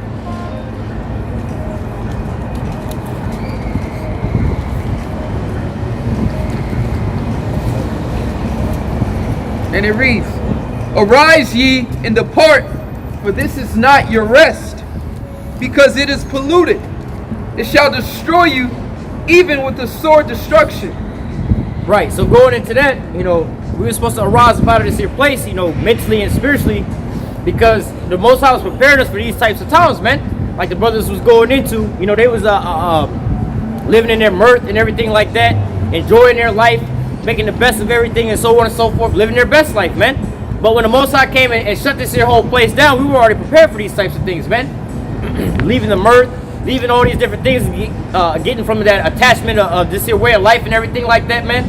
All right, so now look, the tables have turned, and now they're all in the house of mourning. They don't know what to do. They don't know where to find their comfort or anything like that, man. They weren't being built up because why? They was too busy living their life and how you say indulging in the Babylon juice, and the limelight of being here in Babylon, man. But this place is through, and the Most High, we were blessed enough that He took us up out of here mentally and spiritually beforehand, so we don't be missing all these things. That's why you had these people, again, in the middle of a pandemic, in the middle of it being cold out here in the so-called clubs or whatever, whatnot. They need their fix, man. You know what I'm saying? But look, if you take away the scriptures from us, you know what I'm saying, we would need our fix. We would still be talking spiritually about something. But for these people, all you got to do is tell them, look, can't go out to the clubs no more, man. They bugged the hell out, man. All right? Going back to that. Isaiah 24, verse 8 again. It says, The mirth of tabrets ceaseth, the noise of them that rejoiceth endeth, the joy of the harp ceaseth. Right, so this is going back into what we were just reading. All right, arise ye and depart, because all these things, the Most High was going to start shutting all these things down, man. All the things you were used to, your comfort levels and everything like that, your excitement and entertainment, all right, your sports and all that, the bread and circuses, all those things that were going to come to naught, man. All right, and the Most High was going to make everybody focus on Him, man. All right, and this is what we want to do, is separate ourselves from this society, this way of life and everything like that, man. All right, so look, if they was to shut us down up out of our jobs or whatever, whatnot, we'd be happy, man. We get to finally stay at home, man. You know what I'm saying? We don't have to be sitting out here, whatever, whatnot. We're not mad. We're not really even checking for any of these bars and stores and things like that, whether they're closed or not. You know what I'm saying? Where a lot of these people is bugged out, man. Oh, I want to go out to the club, the bar, the movies, fly freely or whatever, whatnot, man. We're not really bothered by those things, man. If anything, we want more and more of these things to come. So what? The day of our salvation is drawing nigh, quicker, man. All right? We want them to implement the damn jab at all these jobs, man, and start firing people for not taking them, man. We want the storehouses to be empty and no more food like that, man. All right? We want the troops to come in like a great flood, man. We want all these things to happen, man, because why? It's only bringing our salvation quicker, man. Where these people are hoping and prolonging, man. I hope they don't cause us to get the damn jab at my job, man, because I sure need this job, man. No, man, we need them to do these things so we can get up out of here, man. All right? Isaiah 24, verse 9. They shall not drink wine with a song. Strong drink shall be bitter to them that drink it. The city of confusion. Go back up, read that one more time. Isaiah 24, verse 9. They shall not drink wine with a song. Strong drink shall be bitter to them that drink it. Right, so like they used to have in the clubs and everything like that. Turn down for what? Taking shots, that type of shit, man. They partying and living their best life, man. But right now they over here at these little bars or whatever, whatnot, drinking and sorrowful. Damn, man, I did have a great job. My wife is about to leave me because I can't bring in that much more money. My kids, I gotta keep teaching them on the damn Zoom and helping them with homework. I don't know fractions and shit like that, but I'm driving myself nuts, man. My job talking about something, if I don't get jabbed up, I'm gonna have to lose my job. They over here drinking to these things, man. Their sorrow is kicking in, man. Damn, man, I just bought my first high-rise apartment, but I only got enough rent money to be here for or lease money to be here for the next 6 months. Then what are we gonna do, man? These women are looking at themselves in the mirror. I've been having to sell my body on OnlyFans and all this here stuff. They can't look at themselves in the mirror like this no more, man. So what, read that again? Isaiah 24 and 9. They shall not drink wine with a song. Strong drink shall be bitter to them that drink it. Right, so look, back in the days, you had these women that was out there drinking and turning up because they got the bag and everything. Hey, I got the money, I got this and snap. But now they taking these drinks because they haven't realized they've been having to prostitute themselves, man. They have to live with themselves over these things, man. You know what I'm saying? I was telling a brother about this story about this one girl had to do all kind of degrading things for what? I think it was $3,000 or $6,000 or some shit like that. She had to live with that. She's like, damn, I got the little bit of money. She lives up north in New York, man, to where, that's like 1 month of rent, man. Had to do all kind of degrading shit for 1 month of rent, and then guess what? You got to make the decision Do I go back and do the same degraded shit for the next month of rent, or do I just have to cut my losses, man? You know what I'm saying? Go ahead. Verse 10. The city of confusion is broken down. And that's what you get the word Babylon from. You know, Babel, confused. You know, this is the land of confusion, man. Babylon is broken down. The majority of these businesses is shut down. These restaurants and things like that, they're not gonna come back, man. A lot of people that have been laid off or whatever, they're not getting them jobs back, man. This is why they're coming out with universal basic income. Why do you think they gotta stimulate the economy and give you people checks, man? Because you can't go to work and get a damn check, man. The city of confusion is broken down. All these things are coming to naught, man. The storehouses are being shut down.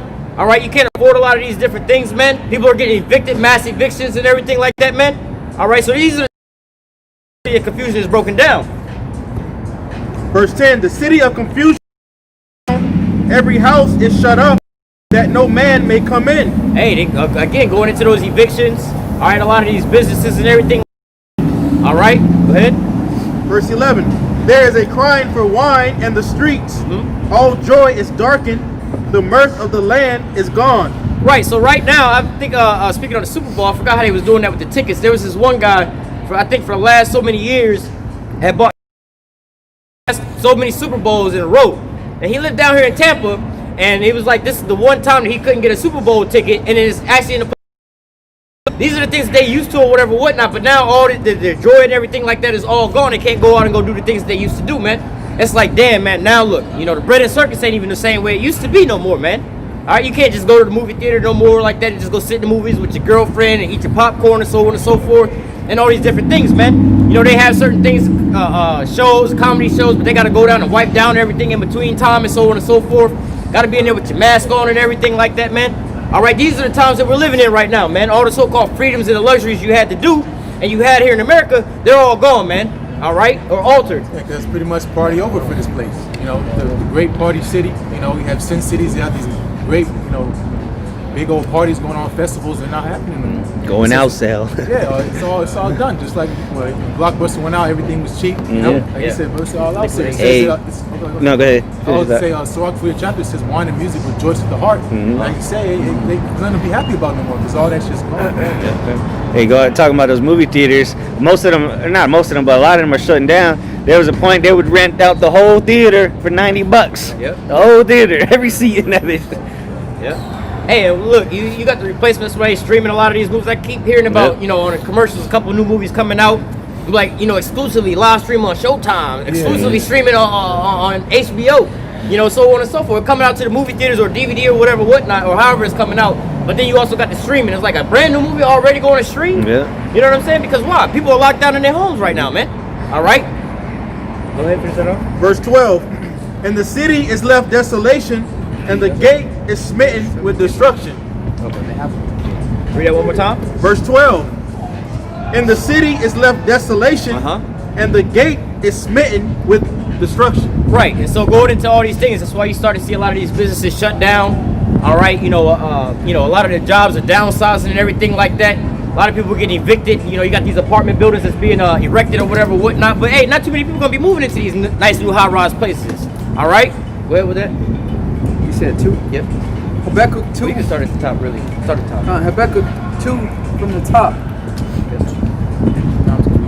Habakkuk 2, verse 1.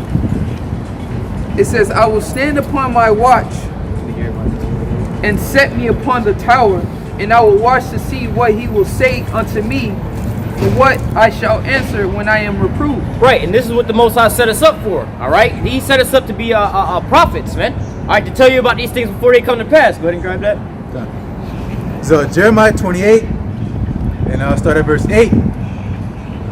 Jeremiah 28 and 8, it says, the prophets that have been before me and before thee of old prophesy both against many countries and against great kingdoms of war and of evil and of pestilence. And right, we've been telling you about these things before they all started coming to pass, man. All right, like the scripture says, seek ye the Lord before the evil days come. All right, before you had lockdowns and pandemics and everybody losing their jobs and everybody being in straits, we was telling you people about these things, man. You laughed and you scoffed and make mockery of us or whatever, whatnot. But hey, these things are now coming to pass, man. This is why you're now drinking your strong drink without a song and without the mirth and the merry heart, being merry-hearted right now, man. All right, now it's ringing in the back of your mind. Damn, maybe they was right. Damn, and now they gonna point out that we the problem, man. All right, let me finish that off. Jeremiah 28 verse 9, it says, the prophets which prophesied of peace, when the word of the prophet shall come to pass, then shall the prophet be known that the Lord Yahweh have truly sent him. Con. Hey, and that's where we at right now, man. We'll go ahead and read that. And grab the Reading on, it says, verse 2, it says, and the Lord answered me, back in Habakkuk 2, verse 2, and the Lord answered me and said, write the vision and make it plain upon tables, that he may run that readeth it. Right, and that's what we've been doing, man. You know, we put up these here videos or whatever, whatnot. You know, we let you know about the channels. You can share the channels for the videos or whatever, whatnot. Make it easy for you to read or whatever, whatnot. Give you the breakdowns. We're not just reading the scriptures, you know, from the top to the bottom. We're also breaking it down for you, you know, multiple times. You know, a lot of people say, oh, you sound like a broken record, because we have to keep putting it out there for you, just in case you get the first understanding, the first breakdown or whatever, whatnot. Maybe it's your first time coming across the video, man. All right, go ahead. Verse 3, for the vision is yet for an appointed time, but at the end it shall speak and not lie. Though it tarry, wait for it, because it will surely come, it will not tarry. Right, and so this is the vision is yet for an appointed time. You know, when we were telling you about these things, people called us conspiracy theorists. Oh, America ain't gonna never fall. We ain't gonna never be like this. We ain't gonna never be like that. But hey, now, you know, the grinding is coming to a halt, man. All right, we're telling you about troops about to be coming out into the streets and gunning you people down. They got this Operation Warp Speed, man.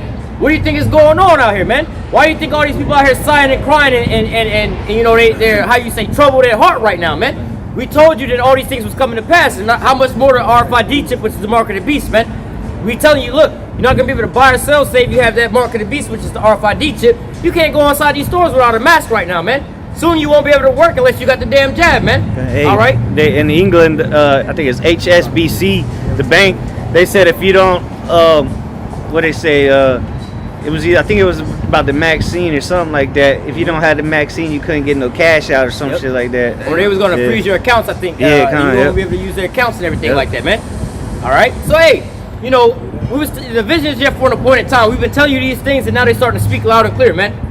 All right, now it's to the point now that we don't even have to prophesy to you, because Esau is telling you on the news, man. Hey, you won't be able to fly. You know, airlines are making laws now where you won't be able to fly unless you have this your jab or whatever, whatnot. Certain jobs are going to be starting to require this for you to work. So now, you know, the prophecies are speaking loud and clear, man, because it was for an appointed time. We were set to tell you these things before they came to pass, man. We told you about these things before they came to pass, and now they're actually speaking, and you know, go ahead. Well, you finish that off after too? Yeah. All right, Con. Hold on, real quick. Come over here with this. Want me to get to the point? You want me to actually? No, start with the top real quick. Hey, Salaki, I found it real quick. This is an article. It's HSBC threatens to close accounts for people who refuse to wear masks in branches. So you don't want to. So this is just a precursor, man, to the chip. You know, it starts with the mask, like the brother's saying. Then it's gonna be the jab. If you don't want to take the jab, then yeah, you gotta look, and then ultimately the chip. You know, and that's a bank. You know, buying and selling.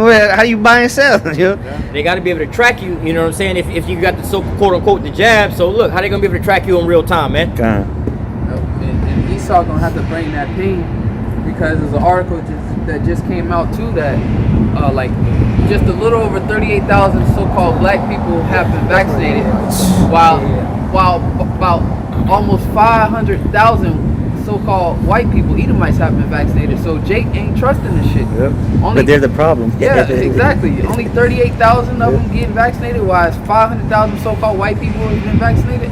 Oh, they finna come and bring that heat, man.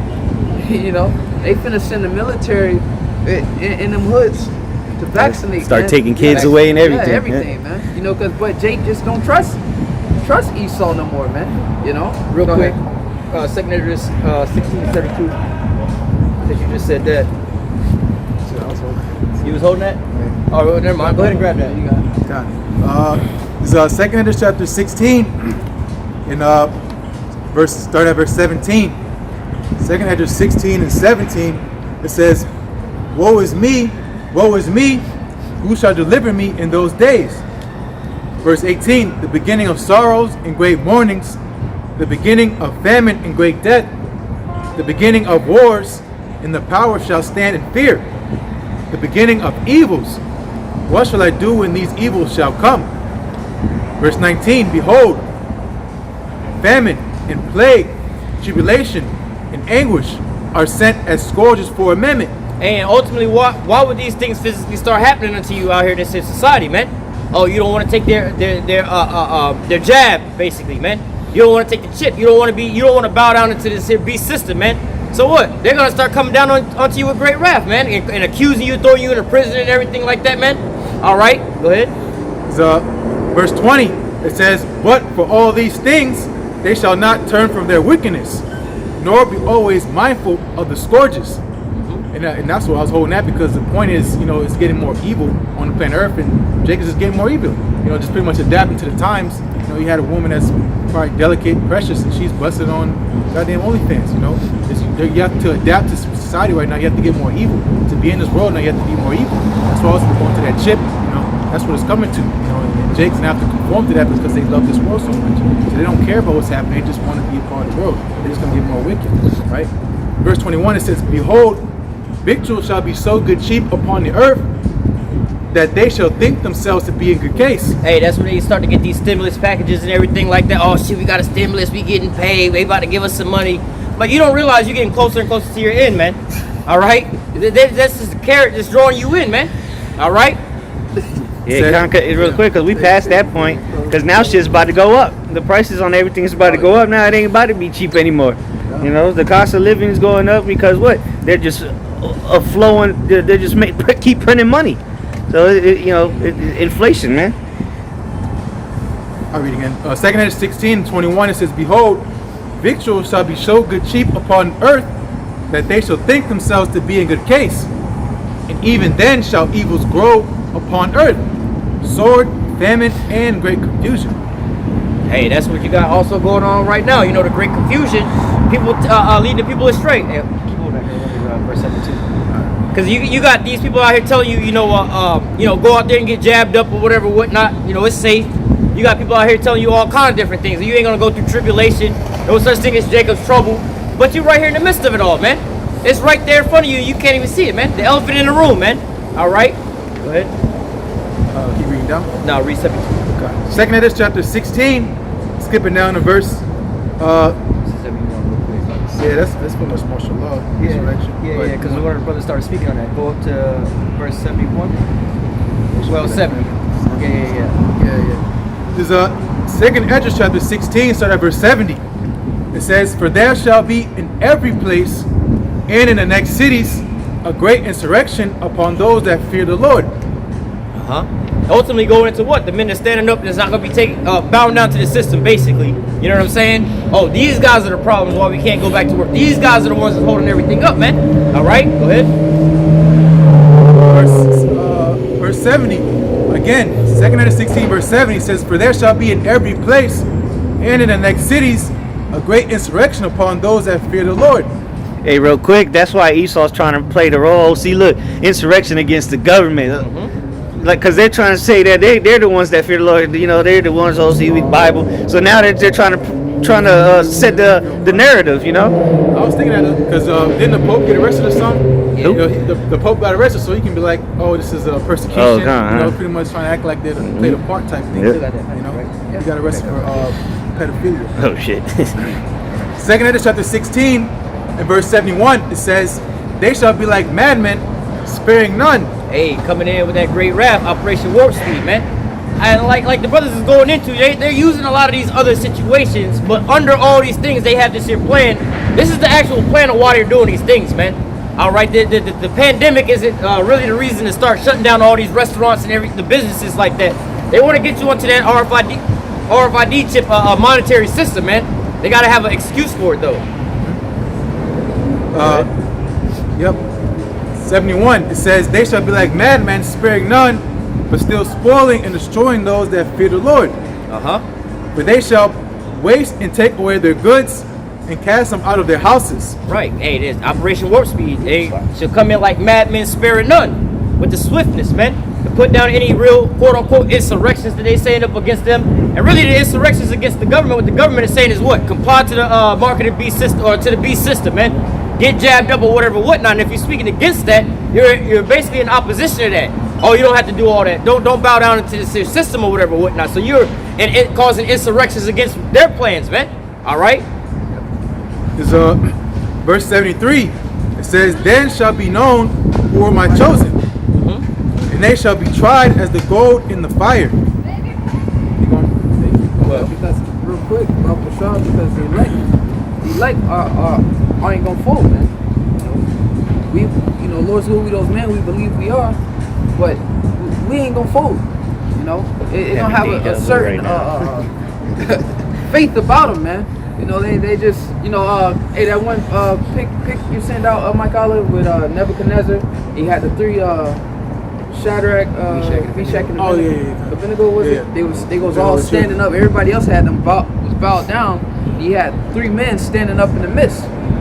So spiritually, see that in these times right now, man. We still gonna be standing like yo, we ain't with this shit. You feel what I'm saying? Then shall it be known who my chosen, and ultimately that standard being lifted. I got him still. And we gonna be tried. That's all I have to say. If I can say, Revelation 3rd chapter, going into the trying, everybody's gonna be tried. Right. But it said tried as the gold in the fire. Only the gold's gonna get through. Because every man's words will be tried by fire, whether it be wood, God where it's set, the hay. But only the gold, the acceptable men are gonna get through that. That's the point. It is. Then shall be known who my chosen. But you want me to go back to that? Yeah, Ezekiel. It's Ezekiel 33, and start at verse 30. Ezekiel 33, starting at verse 30. It says, "Also, thou son of man, the children of thy people still are talking against thee by the walls and in the doors of the houses." Yeah, so you still have some of our people that's laughing, scoffing, making mockery of us. They know about us. They may even see the videos and watch it for entertainment purposes. You got some people that claim to be Israelites, all right, watching the different camps and everything like that. Still, at this point in time, GMS, they bugged out, they this, they that, and they listen to these other camps. And the controversy is over the RFID chip being the mark of the beast. And they see this is the system that's being implemented right now, but they still over here talking shit, man. All right, is everything that we've been telling you is actually being played out right now? Come reason with us. Have we told you any lies or anything like that? All the things that we've been telling you, we say we had 100% truth. Now put it to a test, man. Now is the time for you guys to come and confound us, because we've been saying we had the 100% truth. Show us what have we been telling you that ain't been coming to pass, man. Now the works are being tried right now and it's being made manifest right now, man. All right, go ahead.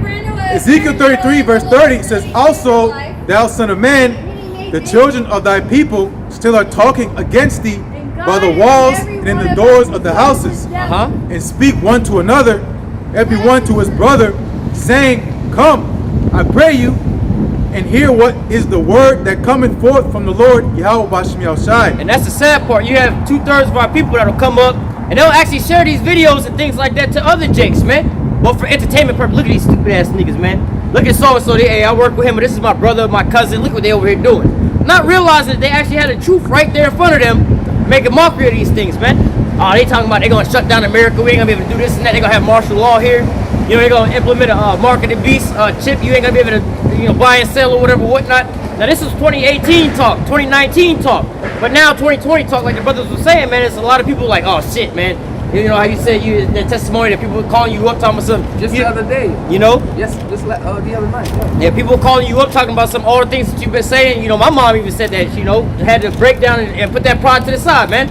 Everything you've been telling me for the last couple of years. You know what? You was right about all that stuff, man. You tell me you need to go live your life and go do this and that. You can't just be sitting around doing nothing all day. But now she's like, oh, you know what? You was right about all this and that. You was right about all these different things. It's not a pride thing. It's like, no, man. Now you're getting to see that the prophets were telling you the truth the whole time, man. All right, finish that off. It's verse 31, Ezekiel 33 and 31. It says, "And they shall come unto thee as the people cometh, and they sit before thee as a people. And they sit before thee as my people, and they hear thy words, but they will not do them." Right. We had a prime example of that earlier today, where the group came up. Then they went and talked to somebody else over here or whatever. Instead of asking us the questions, man. All right, they come up as our people do, but they don't want to hear the words. They'll hear the words. They don't want to do them. All right, go ahead. It says, hey, real quick, that goes for people that be watching these videos They claim to be Israelites, shalom, Facebook prophets, but they don't actually. They hear the word, but they don't apply the word. They just niggas that know they Israelites, you know. Yep. Still gonna go get the jab or whatever, whatnot, man. I gotta smoking keep working. blunts and shit. Yeah, I gotta go keep working and everything or whatever, whatnot, man. You know. It says, for with their mouth they shew much love, but their heart goeth after their covetousness. Just like the brother said. Go ahead. Verse 32. It says, and lo, thou art unto them as a very lovely song of one that hath a pleasant voice. Right. Entertainment purposes, man.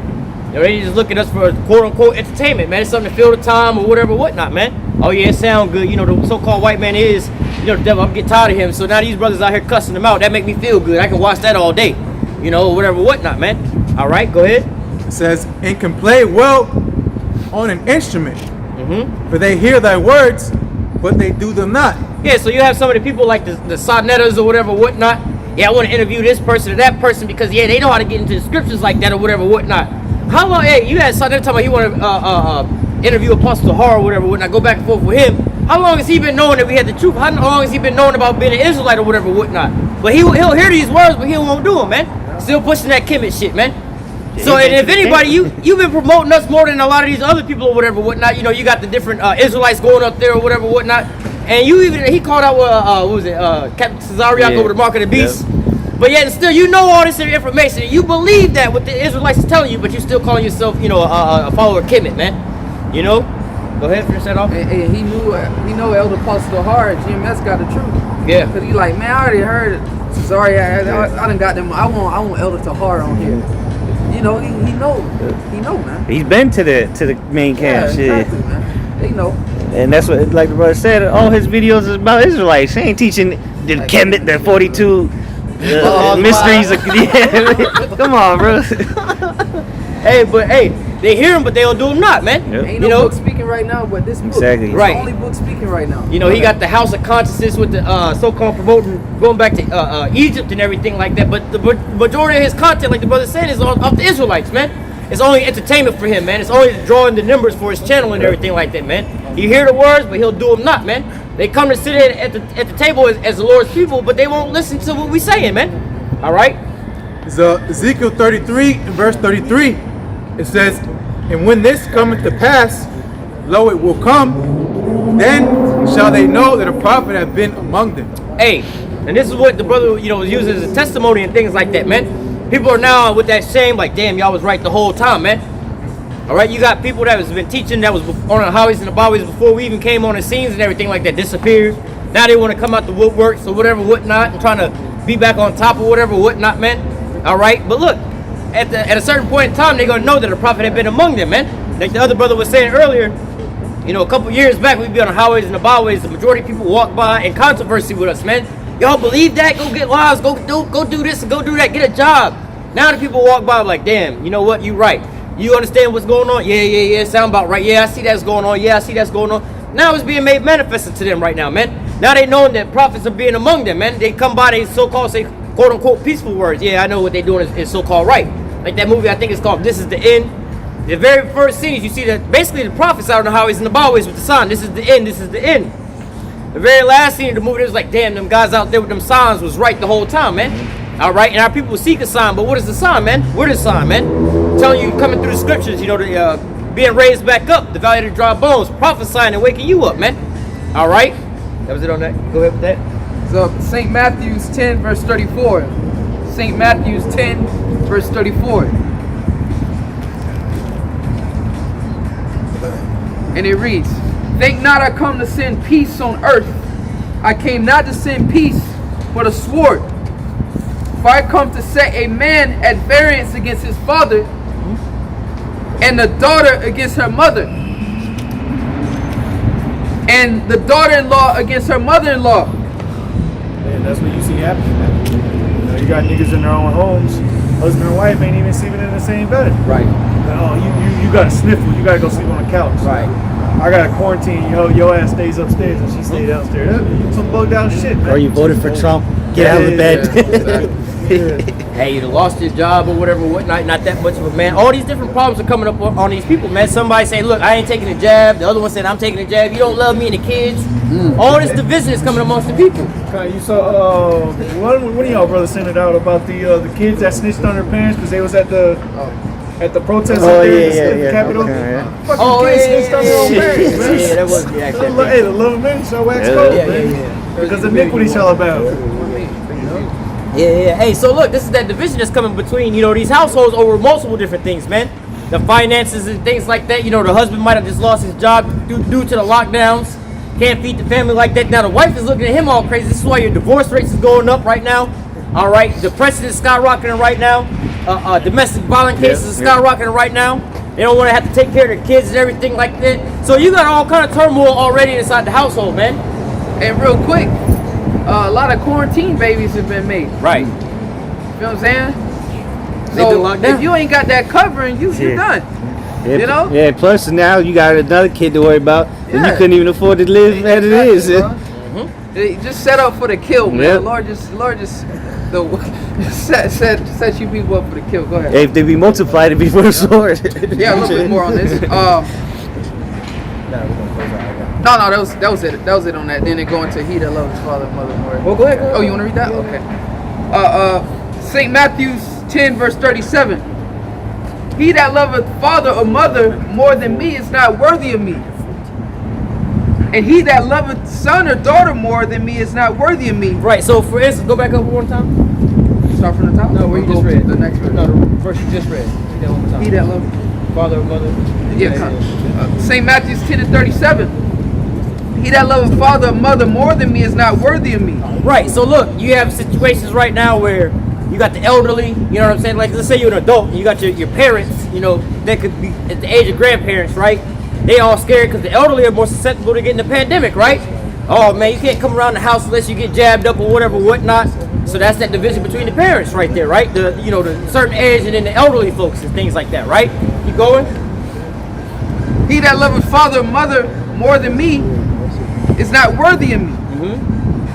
He that loveth son or daughter more than me is not worthy of me. Look, so you also had the same thing. It's like, look, man, we got to go get the kids jabbed up so they can go back to school or whatever, whatnot. You got to get so on and so forth. Now I ain't getting that. But then you may have the wife that believe a certain type of way with the kids. You don't love me and the kids like that. You don't want to go get jabbed up. You gonna just let us starve out here to death. You know what I'm saying? It's all of a sudden putting all this turmoil between one another, man. Putting if they was on one accord, they would already be on one accord with certain things. But now the Most High is throwing certain wrenches in there to make these people have to make these decisions. Yep. Verse, you want to read 38? Yeah. Keep going. What? Where you at? 38. Yeah. Okay, come. It says, and he that taketh not his cross and followeth after me is not worthy of me. Right, and that's going to be that great temptation that's coming to try upon the whole earth, man. You have to hear this here word, believe on this here word, and be built up in faith, man. Have faith and depend on the Most High, man. And this is going to be the ultimate test, man. Whether or not you believe on the Most High or not, man. All right, that was it on that, right? Verse 39. Yeah. Verse 39. He that findeth his life shall lose it, and he that loseth his life for my sake shall find it. Right, and that's the thing here, man. Like we brought out earlier, Micah 2 and 10, arise ye and depart. So you have some people that's living in these high rises, nice houses, apartments, driving nice cars or whatever, whatnot, about to lose all these things, their way of life, their woman, and just the comfortability in this here place over to taking this here jab. The temptation and the temptation's coming over the whole earth. You want to try to save your life and get back to a normal way of living, your jobs and everything like that, having your kids back. Hey man, you're not worthy of the Most High, man. You're gonna wind up dying out here, man. Which is why it listed all those: mother, father, kids, son, daughter. All right, take not up your cross. You're not worthy of me because, Trying to save your life. Yeah, exactly. That's gonna be the things, obstacles in your way. All right, that's gonna ultimately, get you to take the vaccine or the chip, man. Real All quick, right? real quick. Grab me Isaiah 30 and read 1 through 3 real quick. Isaiah 30. Yeah, we're gonna close off with that. This is Isaiah 30. Because like the brothers going into, this is that decisions that the people are having to start making out here, man. Whether or not you're gonna serve the Lord or you're gonna serve this here system. And real quick, and apply that same mentality as when when you first came into this truth. You know, you got that same mindset you had when you came to this truth, when you forsook everything and let everything go. Hey, you gonna have to reapply that again, man.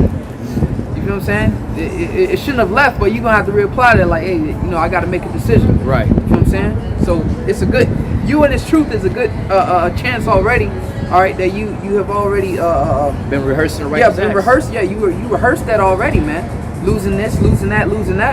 So hey, you know, when it's a balance. You know, you get built back up a little bit when you come back into the truth. You know, you maybe you lost a car, you get your car again, or you get apartment back, or you know, you get back settled, you get back stable. You feel what I'm saying? It's rocky, real rocky when you first come in, but then the Lord establishes you back, and you know, you get back balance, so to say. But just reapply that again, man, because you gonna have to give up.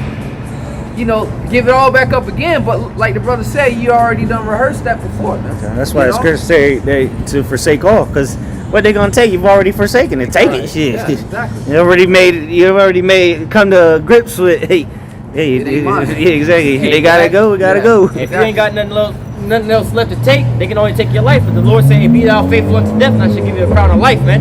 All right. Go ahead and read 30, real quick. 31. This is Isaiah 30. Verse 1, Isaiah 30 and 1, it says, "Woe to the rebellious children, saith the Lord, that take counsel, but not of me." And going into the division between the households of these decisions and everything like that, man, you're going to have 2/3 of our people. You got a decision to make. Or you're going to serve the Most High, you're going to serve this here beast system, man.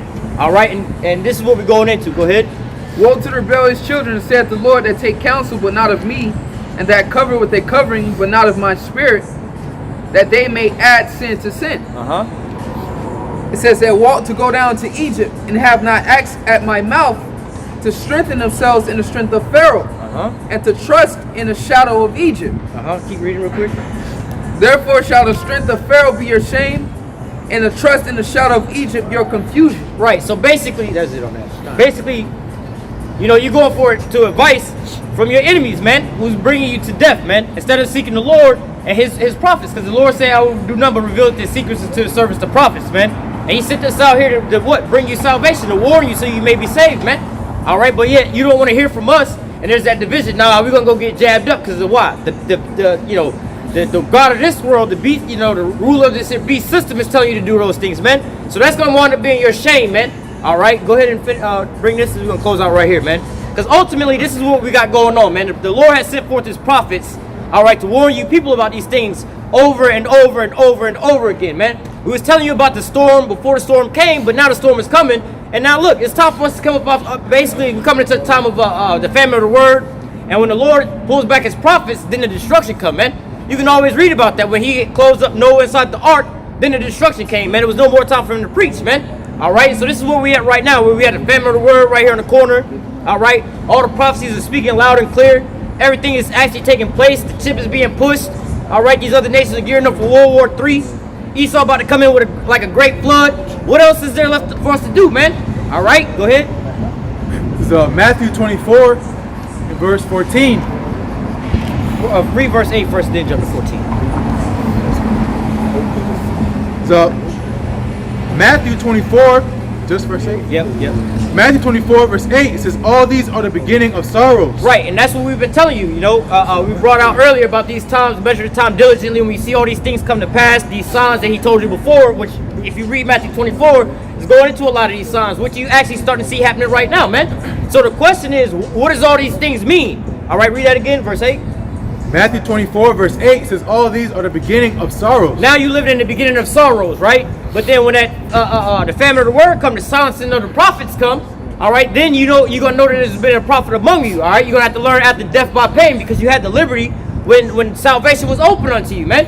All right, but then now salvation is slowly closing up. Go ahead and 14.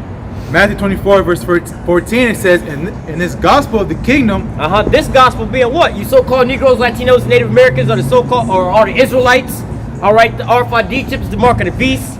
Esau is the devil the Bible speak about. All right, we're at the end all be all. The Lord is about to come and save us. Yahweh are their names and everything like that. The whole world knows about these things right about now, man. So what do we have left to do? Read that one more time.